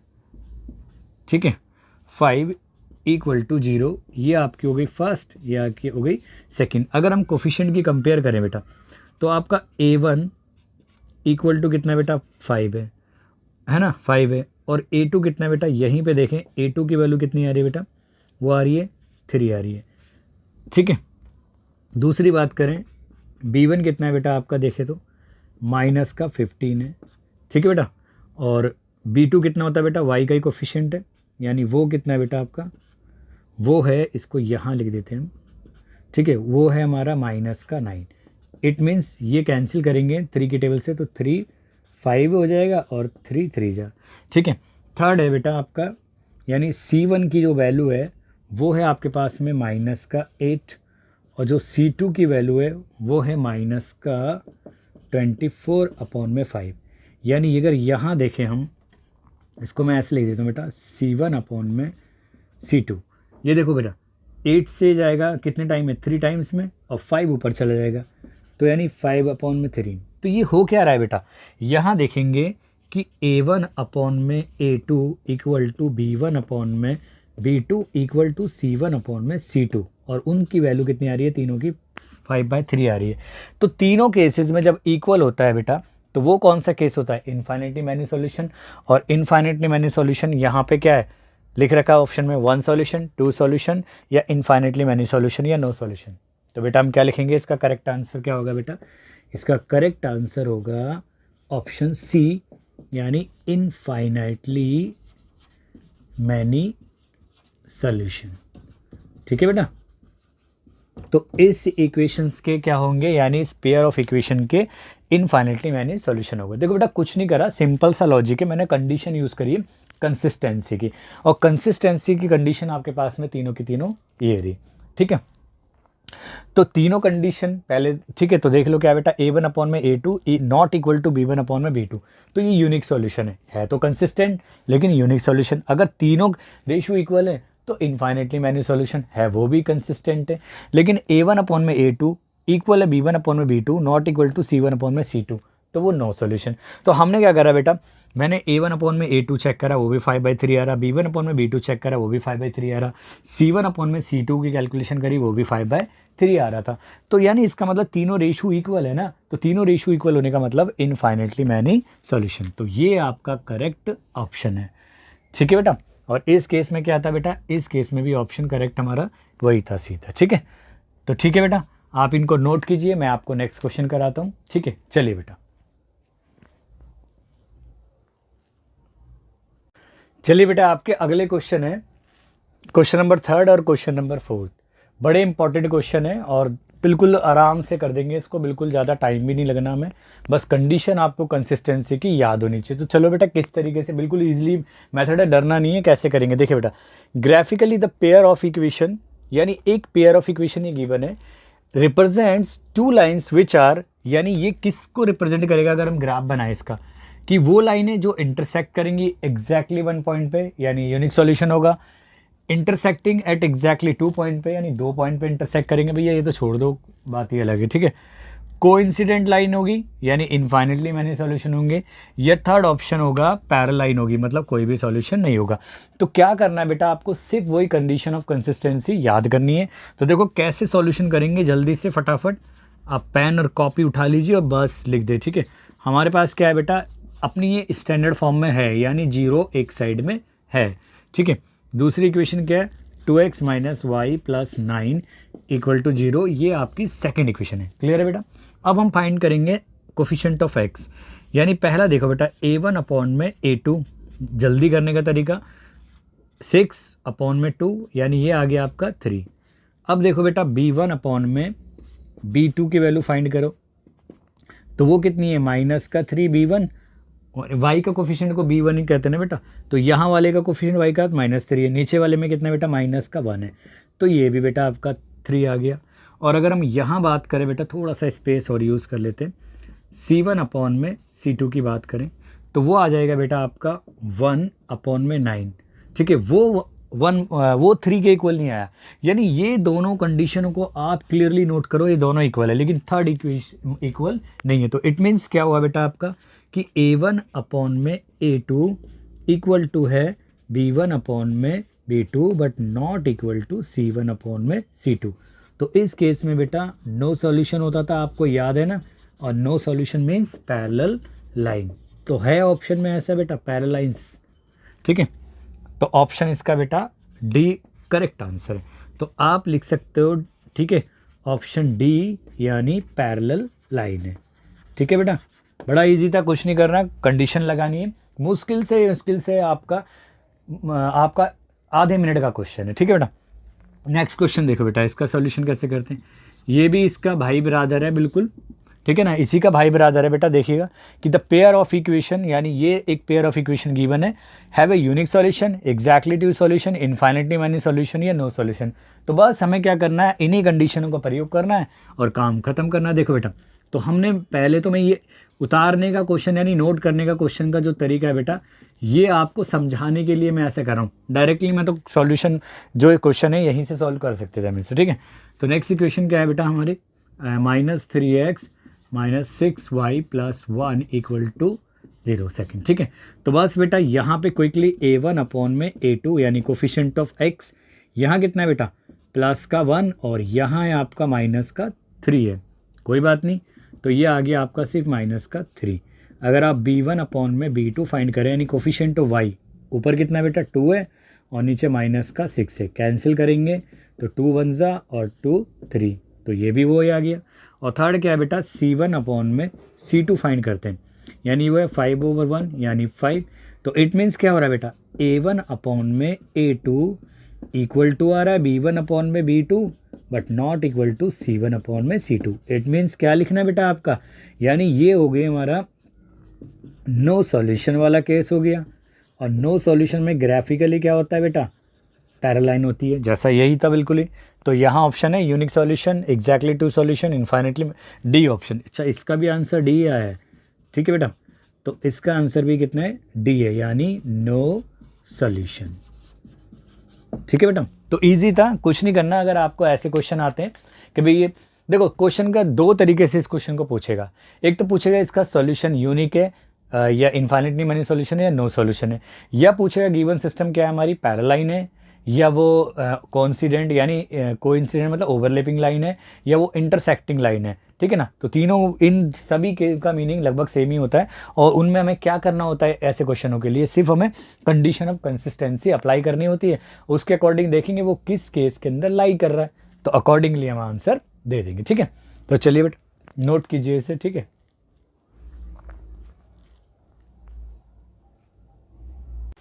चलिए नेक्स्ट क्वेश्चन है बेटा आपके, क्वेश्चन नंबर 5 और 6 है। यानी क्वेश्चन नंबर 5 कह रहा है the pair of equation y equal to 0 and y equal to -7 has one solution, two solution, infinitely many solution या नो सॉल्यूशन। बेटा इसके लिए थोड़ा सा ना आपको एक कॉन्सेप्ट थोड़ा याद करना पड़ेगा, मतलब कॉन्सेप्ट समझना पड़ेगा उसको, कि मैं अगर आपको बता दूं, आपने 9th क्लास में पढ़ा होगा कि x इक्वल टू a और y इक्वल टू b, ये कैसी लाइन होती थी बेटा। अगर हम x इक्वल टू a की बात करें, यानी मान लो a वैल्यू इधर है, तो it is a parallel to y axis होती थी। यानी x इक्वल टू a क्या होती थी बेटा, पैरेलल टू y एक्सिस होती थी। यानी जब x की वैल्यू दी जाती थी तो वो लाइन क्या होती थी, हमारी पैरेलल होती थी y एक्सिस के। लेकिन अगर मैं बात करूं y इक्वल टू बी की, मान लो y equal to B positive है नेगेटिव है, वो कहीं ना कहीं मान लो इधर है या इधर ही मान लेते, कहीं ना कहीं इधर होगा, ठीक है। ये मान लेते यहाँ से यहाँ तक वैल्यू b है, तो ये जो लाइन है यानी y इक्वल टू बी है, तो ये पैरेलल टू x एक्सिस है। यानी ये क्या है बेटा, पैरेलल टू x एक्सिस है। यानी जब आपको x की वैल्यू गिवन हो, चाहे वो पॉजिटिव हो या नेगेटिव हो, तो उस लाइन की जो रिप्रेजेंटेशन होती है वो पैरेलल टू x, मतलब x की वैल्यू दी हो तो y के पैरेलल है। देखो ये रही ना यहाँ पे x की वैल्यू, यानी यहाँ से यहाँ तक x ये है, तो यानी x की वैल्यू a है, तो ये लाइन उसके पैरेलल है y एक्सिस के। और अगर y की वैल्यू दी है समथिंग, तो वो पैरेलल है x एक्सिस के। क्लियर है। अब यहाँ आप देखेंगे इसके सॉल्यूशन के अंदर क्लियरली, ठीक है, तो यहाँ दोनों आपको वैल्यू दी है, y की भी वैल्यू दी है और दूसरी इक्वेशन में भी y की वैल्यू दी है।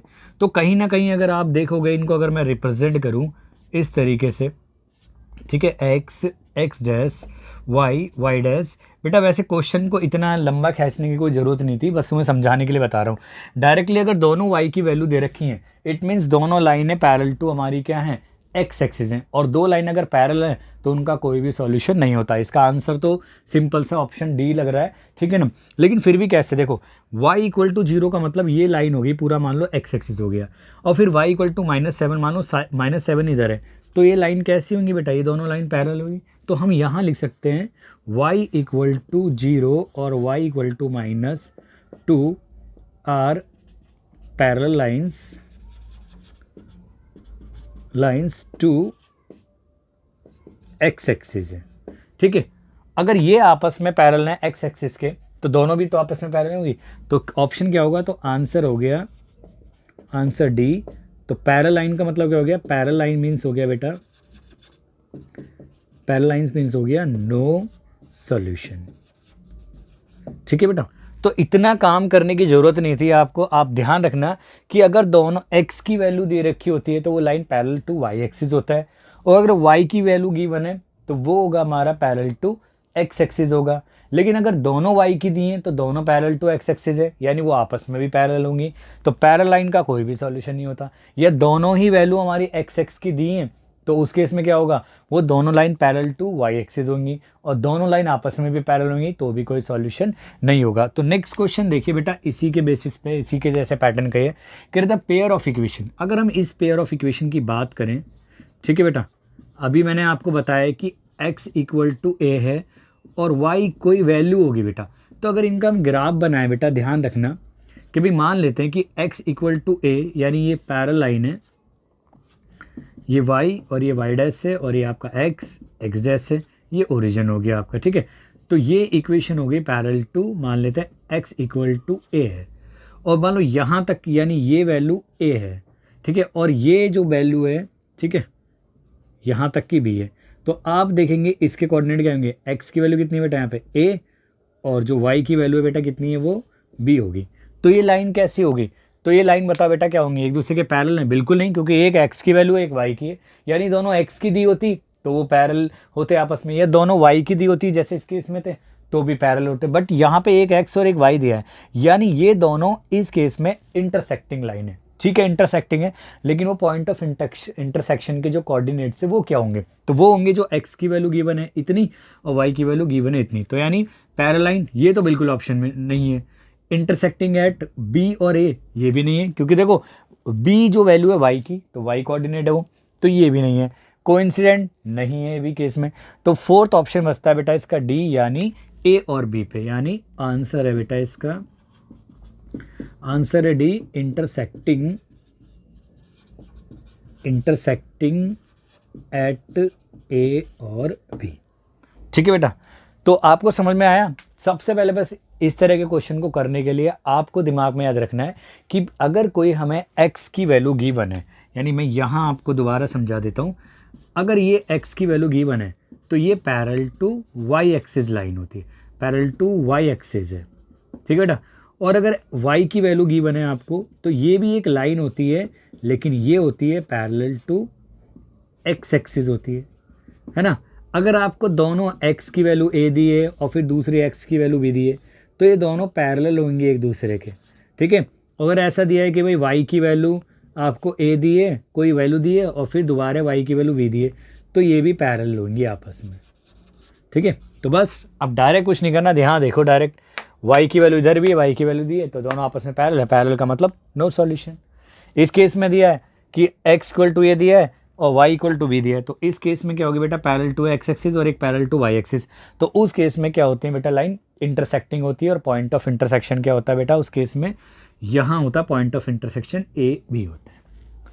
ठीक है बेटा, ध्यान रखिए ये बात। तो क्वेश्चन काफ़ी इजी था और सिंपल था, इस तरह के क्वेश्चन पूछे जाते हैं, एनसीईआरटी एग्जाम्पलर बुक के भी क्वेश्चन है। ठीक है, तो आप इसको नोट कीजिए बेटा। ठीक है, चलिए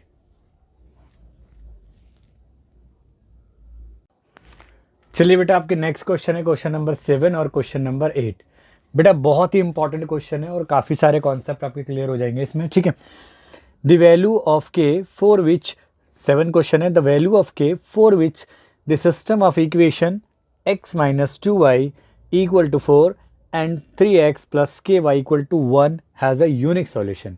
यानी अगर इस सिस्टम ऑफ या पेयर ऑफ लीनियर इक्वेशंस का यूनिक सॉल्यूशन है तो के की वैल्यू क्या हो सकती है। ठीक है, तो चलिए बेटा बस पेन उठाइए और देखिए फटाफट कैसे करना है क्वेश्चन को। ठीक है, सॉल्यूशन में देखो, सबसे पहले हमारे पास में जो इक्वेशन है उसको स्टैंडर्ड फॉर्म में लिख देते हैं बेटा। पहली इक्वेशन हमारी x minus 2y minus 4 transpose करके लिखा है बेटा मैंने 1 है। ठीक है, दूसरी इक्वेशन है 3x प्लस आपका के वाई और माइनस का 1 इक्वल टू 0, ये आपकी सेकंड इक्वेशन है। ठीक है, तो 4 आपको याद होगा बेटा, 4 यूनिक सॉल्यूशन।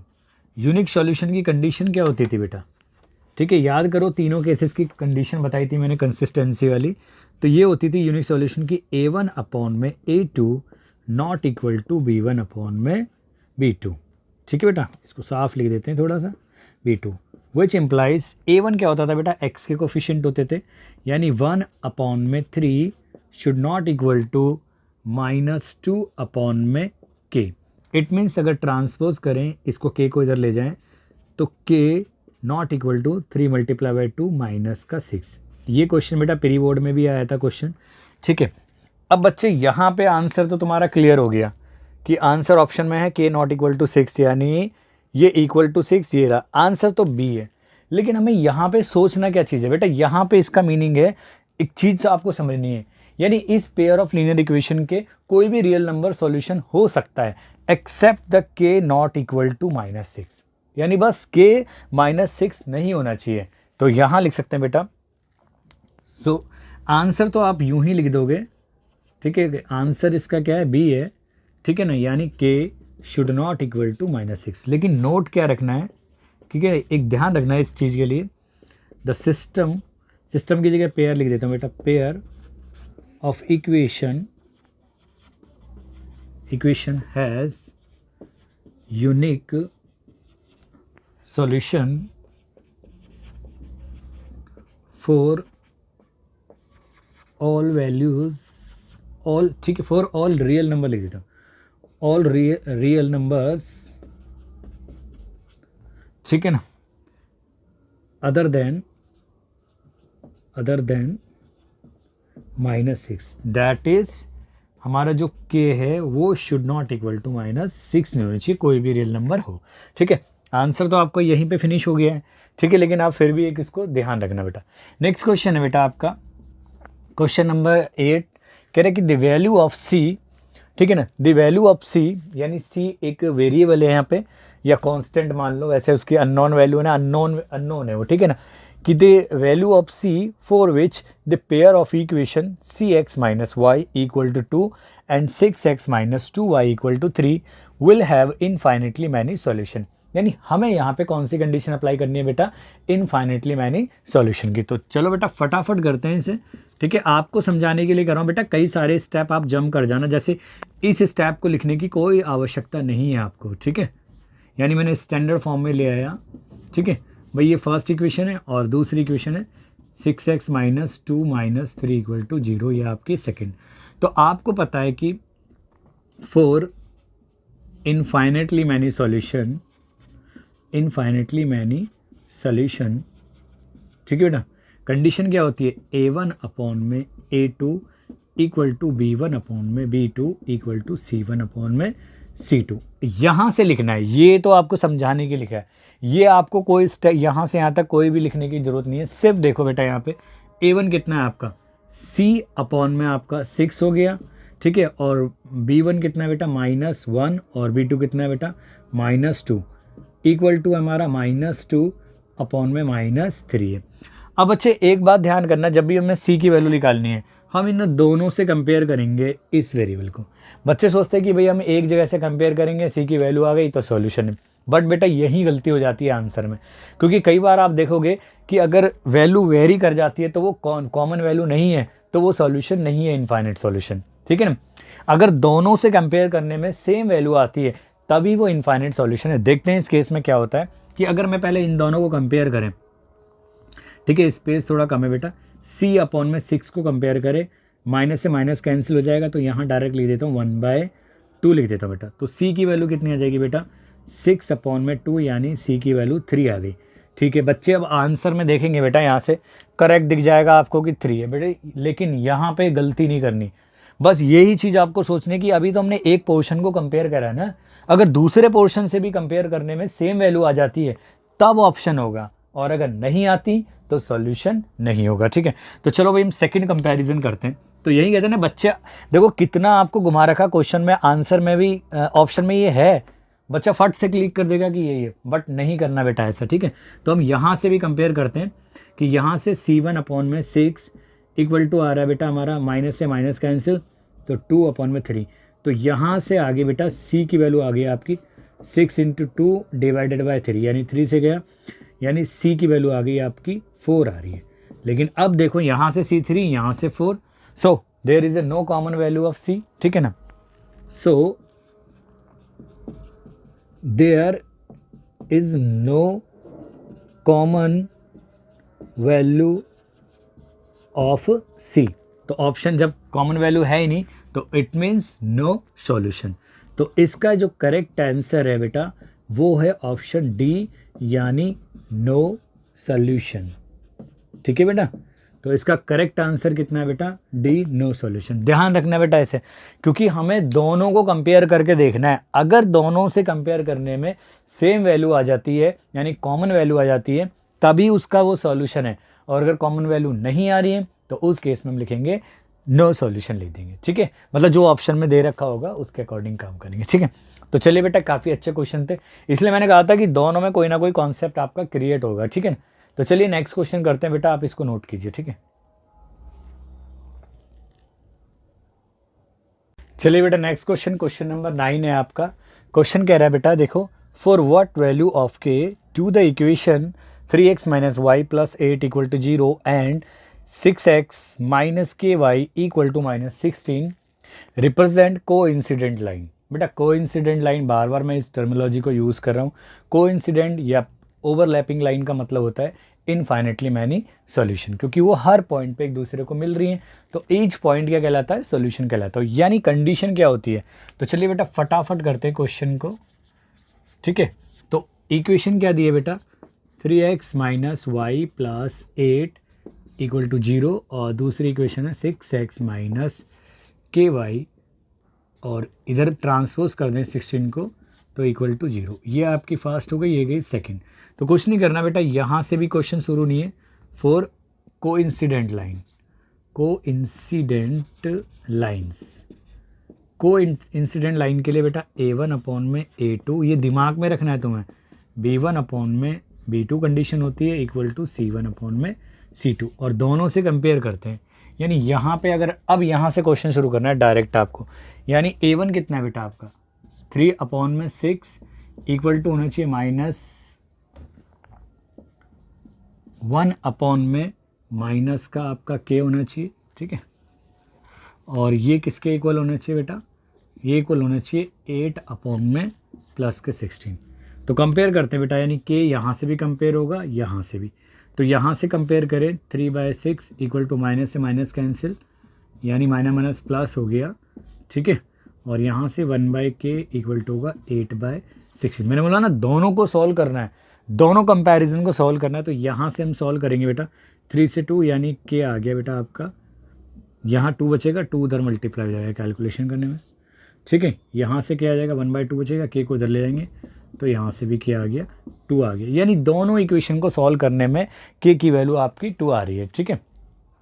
आप ऐसे सॉल्व कर देना, कहीं आपको लग रहा हो मैंने स्टेप वो करें, यानी 1 × 16 इक्वल टू 8 × k, तो k की वैल्यू आ जाएगी बेटा 16/8 यानी 2, ठीक है। ये सॉल्व कर सकते हैं आप यहाँ पे अलग से, ठीक है। मैंने डायरेक्ट ऐसे करा। तो इसका आंसर क्या है बेटा, ऑप्शन में है, देखिएगा ऐसा ऑप्शन है एक बेटे, ये ऑप्शन सी है, यानी 2 इसका आंसर है, ठीक है बेटा। तो दोनों कंपैरिजन से सेम आंसर मतलब सेम वैल्यू आती है, तभी हम लिखेंगे वो कॉमन वैल्यू को, ठीक है। अदरवाइज जो ऑप्शन में अकॉर्डिंगली दे रखा होगा नो सॉल्यूशन, तो नो सॉल्यूशन, क्लियर है। तो चलिए नोट कीजिए बेटा आपसे। चलिए बेटा नेक्स्ट क्वेश्चन है आपका क्वेश्चन नंबर 10 और आपका 11, ठीक है बेटा। क्वेश्चन बेटा अच्छे क्वेश्चन है दोनों, और काफ़ी चीज़ें जानकारी दे जाएंगे आपको, ठीक है। क्वेश्चन नंबर 10 है, फॉर विच वैल्यू या values of k will the following pair of equation have no solution, यानी कंडीशन हमें नो सॉल्यूशन की अप्लाई करनी है, ठीक है। तो बेटा सॉल्यूशन देखिए फटाफट कैसे करते हैं इससे, ठीक है। नो सॉल्यूशन वाले केस के अंदर अगर हम दोनों इक्वेशन को लिखें kx + 3y, मैंने बोला पहले ट्रांसपोज करके लिख दे करो बेटा उसे, ठीक है। 0 ये फर्स्ट इक्वेशन होगी आपकी, सेकंड इक्वेशन होगी आपकी -2 = 0, और ये होगी सेकंड। तो फॉर नो सॉल्यूशन का मीनिंग हो गया बेटा, कंडीशन कौन सी लगेगी, a1 में आपका a2 इक्वल होना चाहिए b1 में b2 but not equal to c1 में c2, विच इम्प्लाइज कि a कितना बेटा, x के कोफिशिएंट को a कहा जाता है, यानी k में 12 हो गया आपका, इक्वल होना चाहिए आपका b के को मतलब y के कोफिशिएंट 3 में k, और नॉट इक्वल टू होना चाहिए हमारा -1 में -2। चलिए बेटा यहाँ पे भी बेटा दोनों केसेस को हमें यूज़ करना है, यानी पहला केसेस है बेटा यहाँ पे k में 12 इक्वल टू होनी चाहिए 3 में k, विच इम्प्लाइज आपका आ गया यहाँ k की k से मल्टीप्लाई करेंगे तो k² इक्वल टू 12 3 जा 36, तो it implies k equal to आ गया +-6, ठीक है ना। तो यहाँ से तो k की वैल्यू +-6 है, और ऑप्शन में देखो आप प्लस भी और माइनस भी है, लेकिन ये कैसे क्लैरिफाई होगा, तो आप नेक्स्ट उसको सॉल्व करें। नेक्स्ट क्या है बेटा आपका 3/k not equal to minus से माइनस हमारा प्लस बन गया 2, और यहाँ से आ जाएगा आपका 6, यानी k की वैल्यू +6 के इक्वल नहीं होनी चाहिए। तो आपका करेक्ट आंसर क्या हो गया बेटा, आपका करेक्ट आंसर है -6, यानी b -6। यहाँ देखो हमने यहाँ से सोल्व करा इस कंडीशन को कि k की वैल्यू +-6 आ गई, यानी k प्लस में भी +6 या -6 कोई भी हो सकता है, ठीक है ना, यहाँ से। लेकिन दूसरी कंडीशन को सॉल्व करा तो k की वैल्यू आ गई बेटा, k should not be equal to +6, यानी यहाँ से एक ऑप्शन फिर हमें हटा देना है प्लस वाला 6, तो बचा क्या माइनस वाला, तो आंसर ऑप्शन में बी है, ठीक है। तो ध्यान रखना बेटा इसको। नेक्स्ट क्वेश्चन है बेटा देखिएगा सेम उस पर कि if the lines given by 3x + 2ky = 2 and 2x + 5y + 1 = 0 are parallel का मतलब बेटा यही केस हो गया ना जहाँ पे कोई भी सॉल्यूशन नहीं होता। तो k की वैल्यू फाइंड करनी है, तो चलिए बेटा सोल्व करते हैं इसे। तो सॉल्यूशन देखिए बेटा फटाफट, आपका पहली क्वेश्चन 3x + 2ky मैं ट्रांसपोज करके लिख रहा हूँ, इक्वेशन फर्स्ट हो गई, और सेकंड हो गई 2x + 5y + 1, वो ऑलरेडी ट्रांसपोज है, ठीक है। अब यहाँ देखो बेटा a1 कितना है बेटा 3 और a2 2 है, b1 कितना है बेटा 2k और b2 हमारा 5 है, c1 -2 और c2 कितना है बेटा +1 है, ठीक है। तो यहाँ से 4 पैरेलल लाइन्स के लिए जो कंडीशन है a1 में a2 should be equal to b1 में b2 but should not equal to c1 में C2 विच इम्प्लाइज, यानी आपका 3/2 इक्वल टू होना चाहिए बेटा 2k/5 but not equal to -2/1।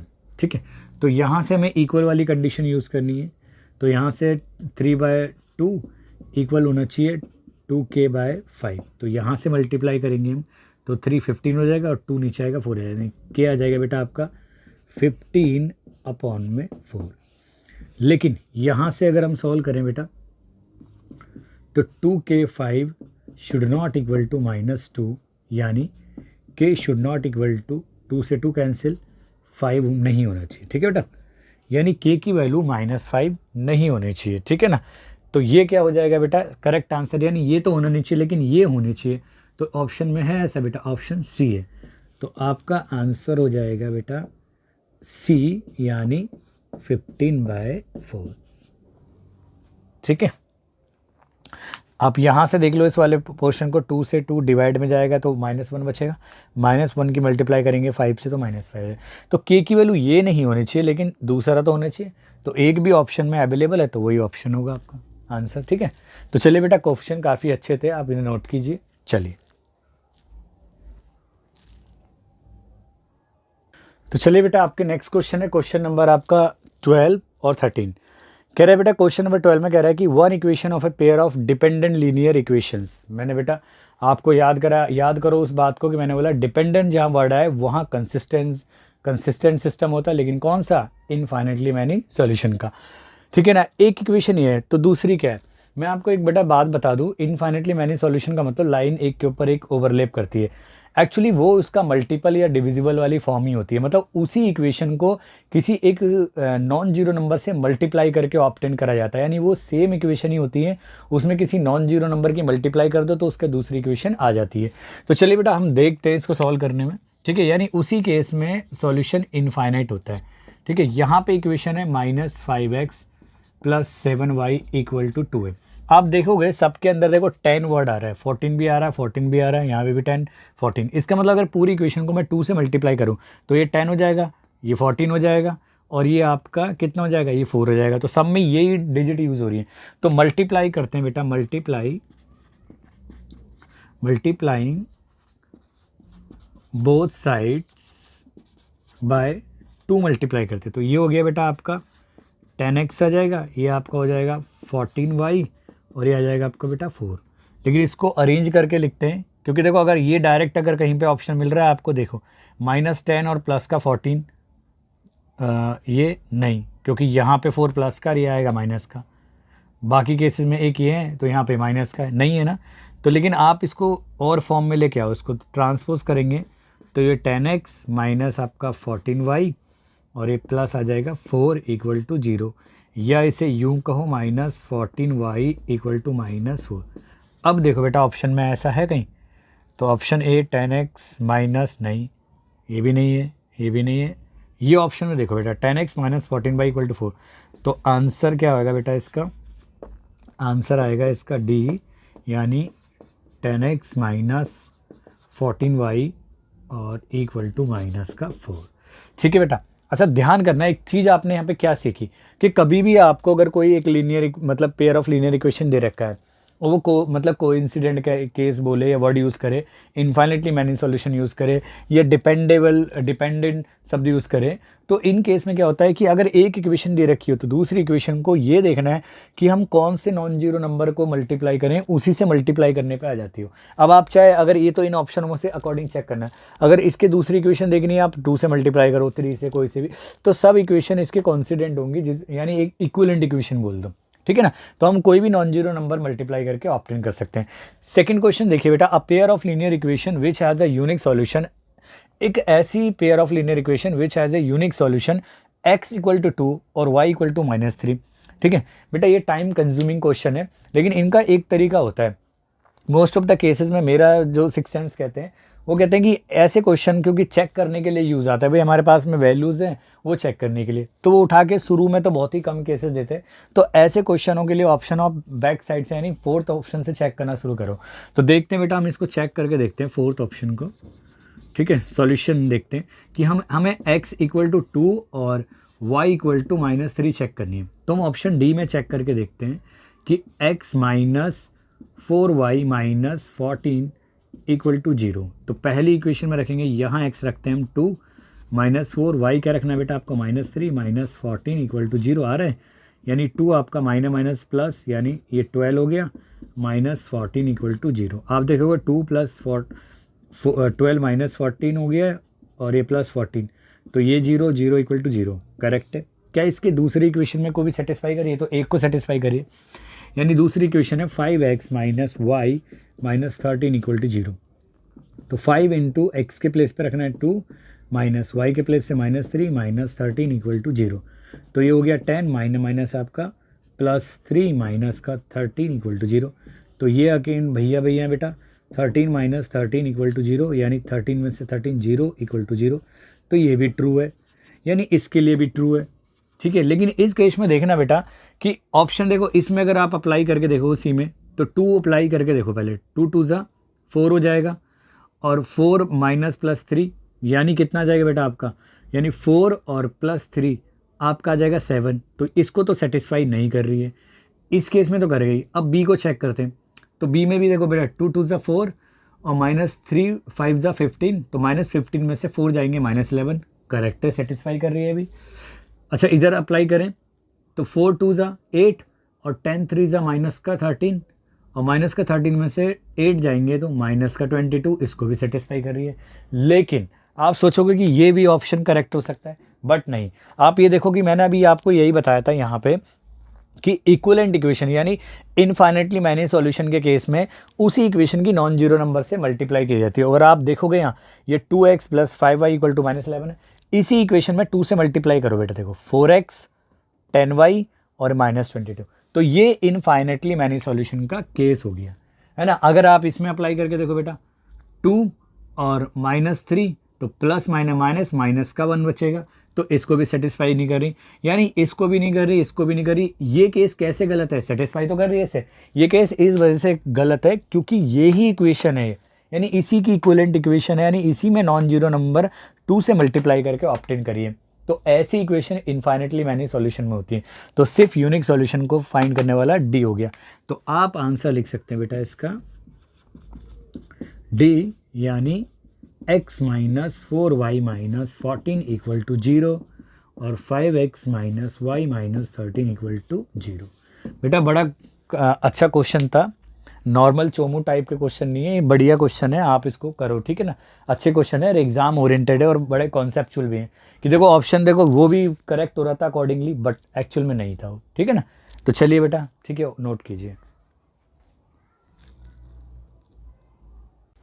चलिए बेटा नेक्स्ट क्वेश्चन है आपका, क्वेश्चन नंबर 14 है और बड़ा ही अच्छा क्वेश्चन है बेटा। देखिए x इक्वल टू a और y इक्वल टू b एक सॉल्यूशन है इस पेयर ऑफ लीनियर इक्वेशन का, यानी x minus y equal to 2 और x plus y equal to 4।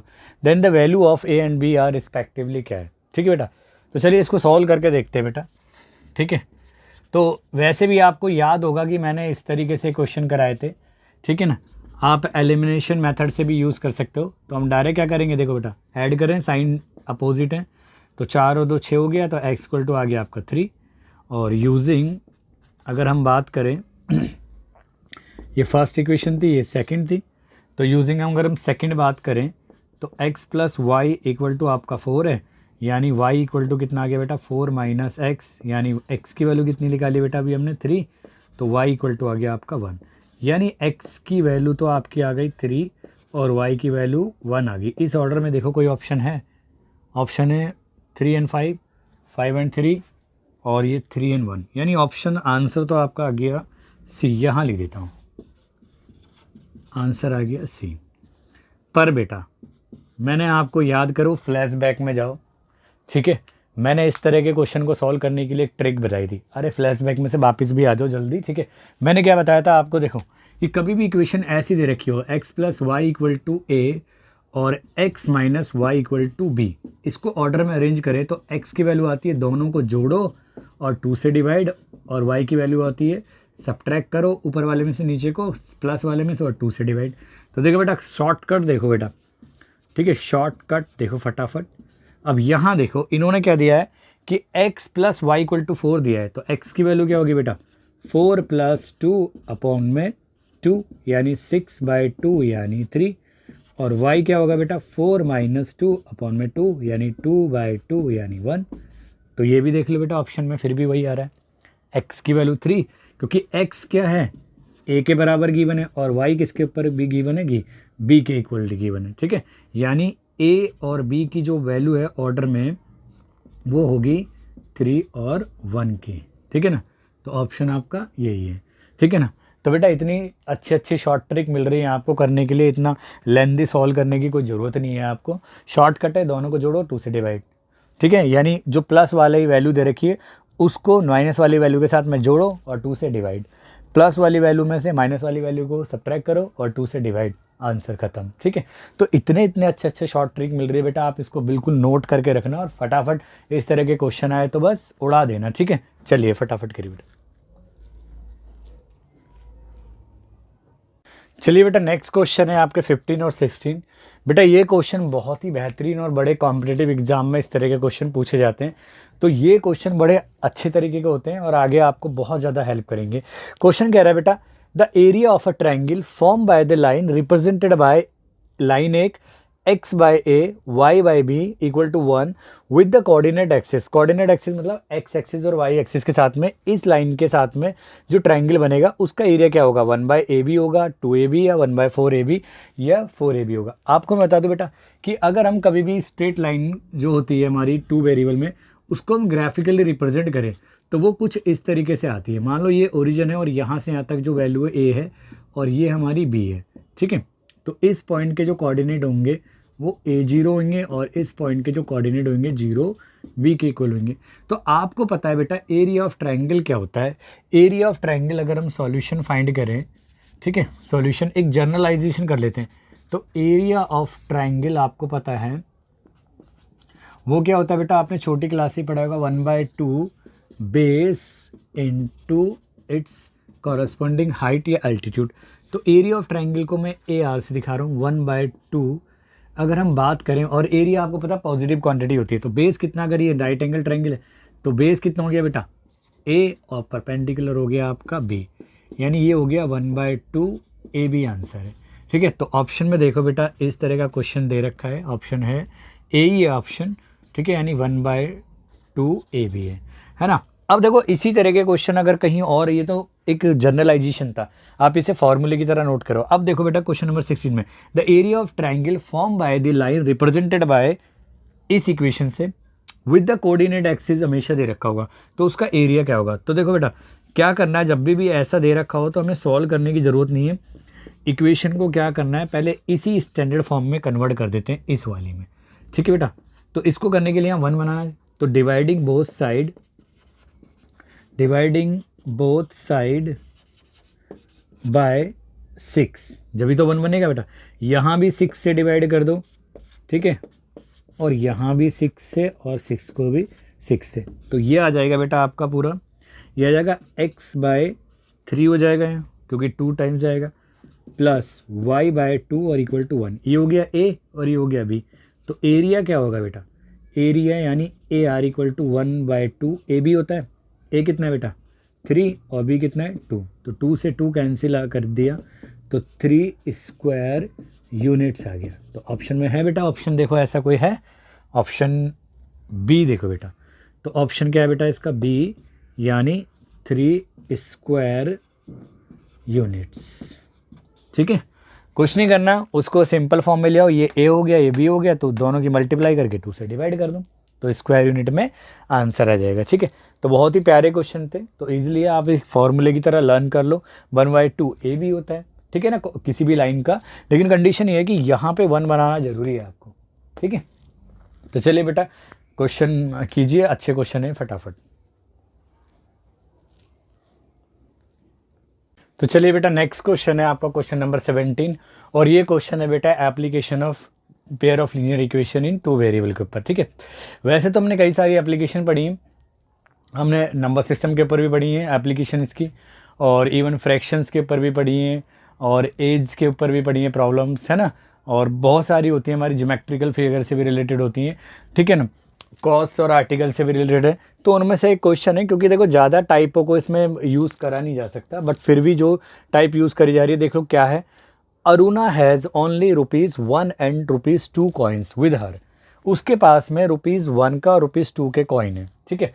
If the total number of coins that she has 50, अगर उसके पास में जो कुल कॉइनों की संख्या है वो 50 है, and the amount of the money with her is 75, और उसके पास में जो मनी की अमाउंट है इन पैसों को जोड़ के जितने भी सिक्के हैं वो 75 है, then the number of 1 and the ₹2 coin respectively क्या क्या है इनमें से। तो बेटा ऐसे क्वेश्चन ऐसा नहीं है कि ये सिर्फ 10th क्लास में आपसे स्ट्राइक कर रहे हैं, लेकिन ये लाइफ में कहीं ना कहीं आपको अगर कॉम्पिटिटिव एग्जाम देने जाते तो बहुत एनकाउंटर करेंगे आपको, ठीक है। तो क्या इनमें क्या होता है, हमें पेयर ऑफ लीनियर इक्वेशन से सॉल्व करनी है इसे, तो 2 ही इक्वेशन बनेगी और 2 ही कंडीशन दे रखी है इसमें, एक तो कॉइन की संख्या का और एक उनसे बनी अमाउंट का। तो मान लेते हैं कैसे सॉल्यूशन करेंगे बेटा, ठीक है। अब यहाँ ऑब्जेक्टिव क्वेश्चन में मानने का तरीका नहीं, लेकिन तुम्हें समझाने के लिए x मान लेते हैं ₹1 कॉइन्स हैं, ठीक है, और y है हमारे ₹2 कॉइन्स हैं, ठीक है बेटा। तो हमें कंडीशन के अकॉर्डिंग दोनों का जो सम है वो 50 दिया है, गिवन है। दूसरा इनसे अमाउंट कितनी बनेगी, ₹1 की कॉइन से 1 इतनी अमाउंट बनी, ₹2 की कॉइन से बनेगी इतनी अमाउंट, और टोटल अमाउंट आपकी दी है 75, यानी इट मीन्स x + 2y = 75। ये सेकंड हो गई। तो बेटा दोनों को सॉल्व करें, तो फटाफट आप सॉल्व करो, सॉल्विंग फर्स्ट एंड सेकंड। तो फर्स्ट क्या है बेटा, x + y = 50, और नेक्स्ट है आपका x + 2y = 75। क्लियर है बेटा। साइन चेंज करें क्योंकि सारे एक जैसे साइन है, तो ये कैंसिल हो गया, तो यहाँ बचेगा माइनस का y और यहाँ माइनस का 25।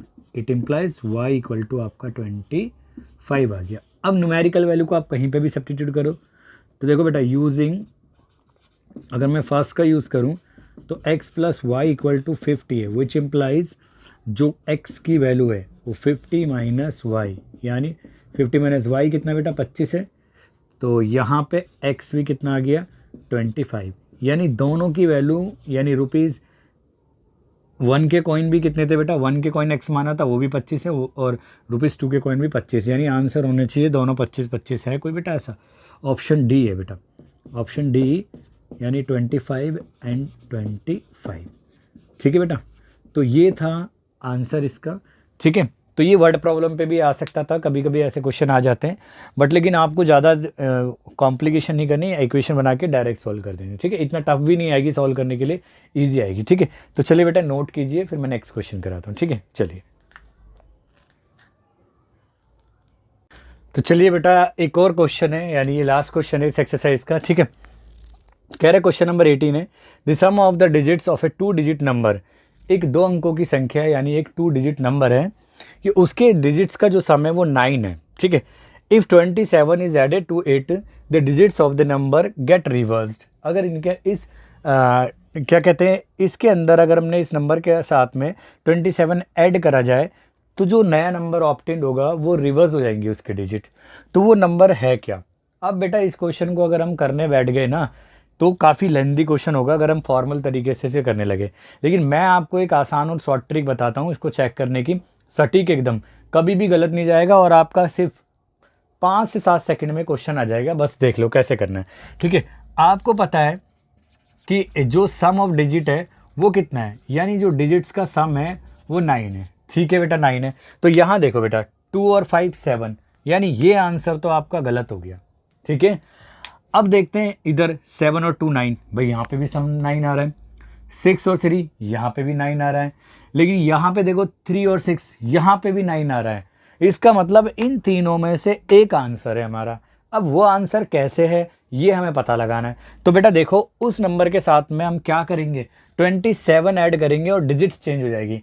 तो बेटा उठा के चेक करते हैं, तो यहाँ से चेक कर लो, बैक साइड से मैंने बोला ना चेक करने वाले क्वेश्चन है, तो यहाँ से चलो 7 2 में करें, तो अगर मैं 27 ऐड करूँ तो 2 और ये 9 हो गया बेटा आपका, 7 और 2 9, नहीं गलत है। नेक्स्ट ऑप्शन पे जाओ, 6 3 में अगर मैं 27 ऐड करूँ तो ये हो गया आपका 0, और ये 6 और 2 8, और ये 9 हो जाएगा आपका। ये भी क्या है बेटा गलत है, लेकिन इसमें ऐड करते हैं तो 27, तो क्या आ जाएगा बेटा, ये 13 हो जाएगा, 3 और 2 कितना हो गया बेटा, 3 और 2 5 और 1 6। तो देखो बेटा यानी अगर देखो हम 36 वाला केस देखो, यानी नंबर 36 है, लेकिन अगर इसके अंदर 27 हमने ऐड करा तो नंबर क्या बन के आया 63, यानी 63 आया। तो डिजिट ही तो रिवर्स हो गई है इस केस में। लेकिन इस केस में देखो कुछ भी ऐसा नहीं हुआ, 63 में 27 ऐड करा तो ऐसा कुछ नहीं आया, उसी नंबर का रिवर्स नहीं हुआ। इसमें ऐड करा तो उस नंबर का रिवर्स नहीं हुआ है ना। तो देख रहे हैं बेटा आपको, तो करेक्ट आंसर क्या होना चाहिए इसका, ऑप्शन डी होना चाहिए। तो बस इतना करने की कोई ज़रूरत नहीं है, आंसर लिख दो बस चेक करके 36, 100% सही होगा बेटा, ठीक है ना। ये हम गारंटी दे रहे हैं बिल्कुल सही होगा, कोई सॉल्व करने की ज़रूरत नहीं, बस ऐसे ही चेक कर देना है आपको, ठीक है बेटा। तो चलिए बेटा, अच्छा क्वेश्चन था, नोट कीजिए। और आज की क्लास बेटा यहीं तक थी, और मैंने आपको सारा एक क्विक रिवीजन भी कराया, क्योंकि डिटेल क्लास तो आप डिस्क्रिप्शन में मैंने लिंक दे रखा है, देख सकते हो। लेकिन इस चैप्टर को पढ़ने के लिए जो जो मेरी ज़रूरत थी, मेरे को ऐसा लगा मुनासिब है, उन सारी ज़रूरतों को मैंने आपको एक क्विक रिवीजन के तौर पे कराया। प्लस हर टाइप का मैंने एमसीक्यूज में क्वेश्चन को सेलेक्ट करा, चाहे वो वर्ड प्रॉब्लम से रिलेटेड हो, या वो कंडीशन से रिलेटेड हो, या ग्राफ से रिलेटेड हो। मैंने हर टाइप का क्वेश्चन आपके लिए वो करा है, मतलब कराया आपको क्वेश्चन यहाँ पे, ठीक है। तो मे बी आई होप आपको क्लास अच्छी लगी होगी, और आप हर क्वेश्चन को बेटा बार बार प्रैक्टिस करो। ये अभी मैं आपको बता रहा हूँ, बाद में देख लेना आप, फिर बोलो आप चेक करोगे कई सारे क्वेश्चन इसमें से हर बार क्वेश्चन मतलब इसी तरह के क्वेश्चन पैटर्न आते हैं और फंसते हैं कई बार क्वेश्चन, ठीक है। तो मे बी आप बार बार प्रैक्टिस करके जाओ, और फिर देखना कि आप कमाल देखना कि बोर्ड के एग्जाम में क्वेश्चन इसमें से आते या नहीं आते, ठीक है। तो thanks for watching this video, और मिलते हैं नेक्स्ट वीडियो में नए चैप्टर के साथ पूरी कंप्लीट वन शॉट के अंदर, ठीक है।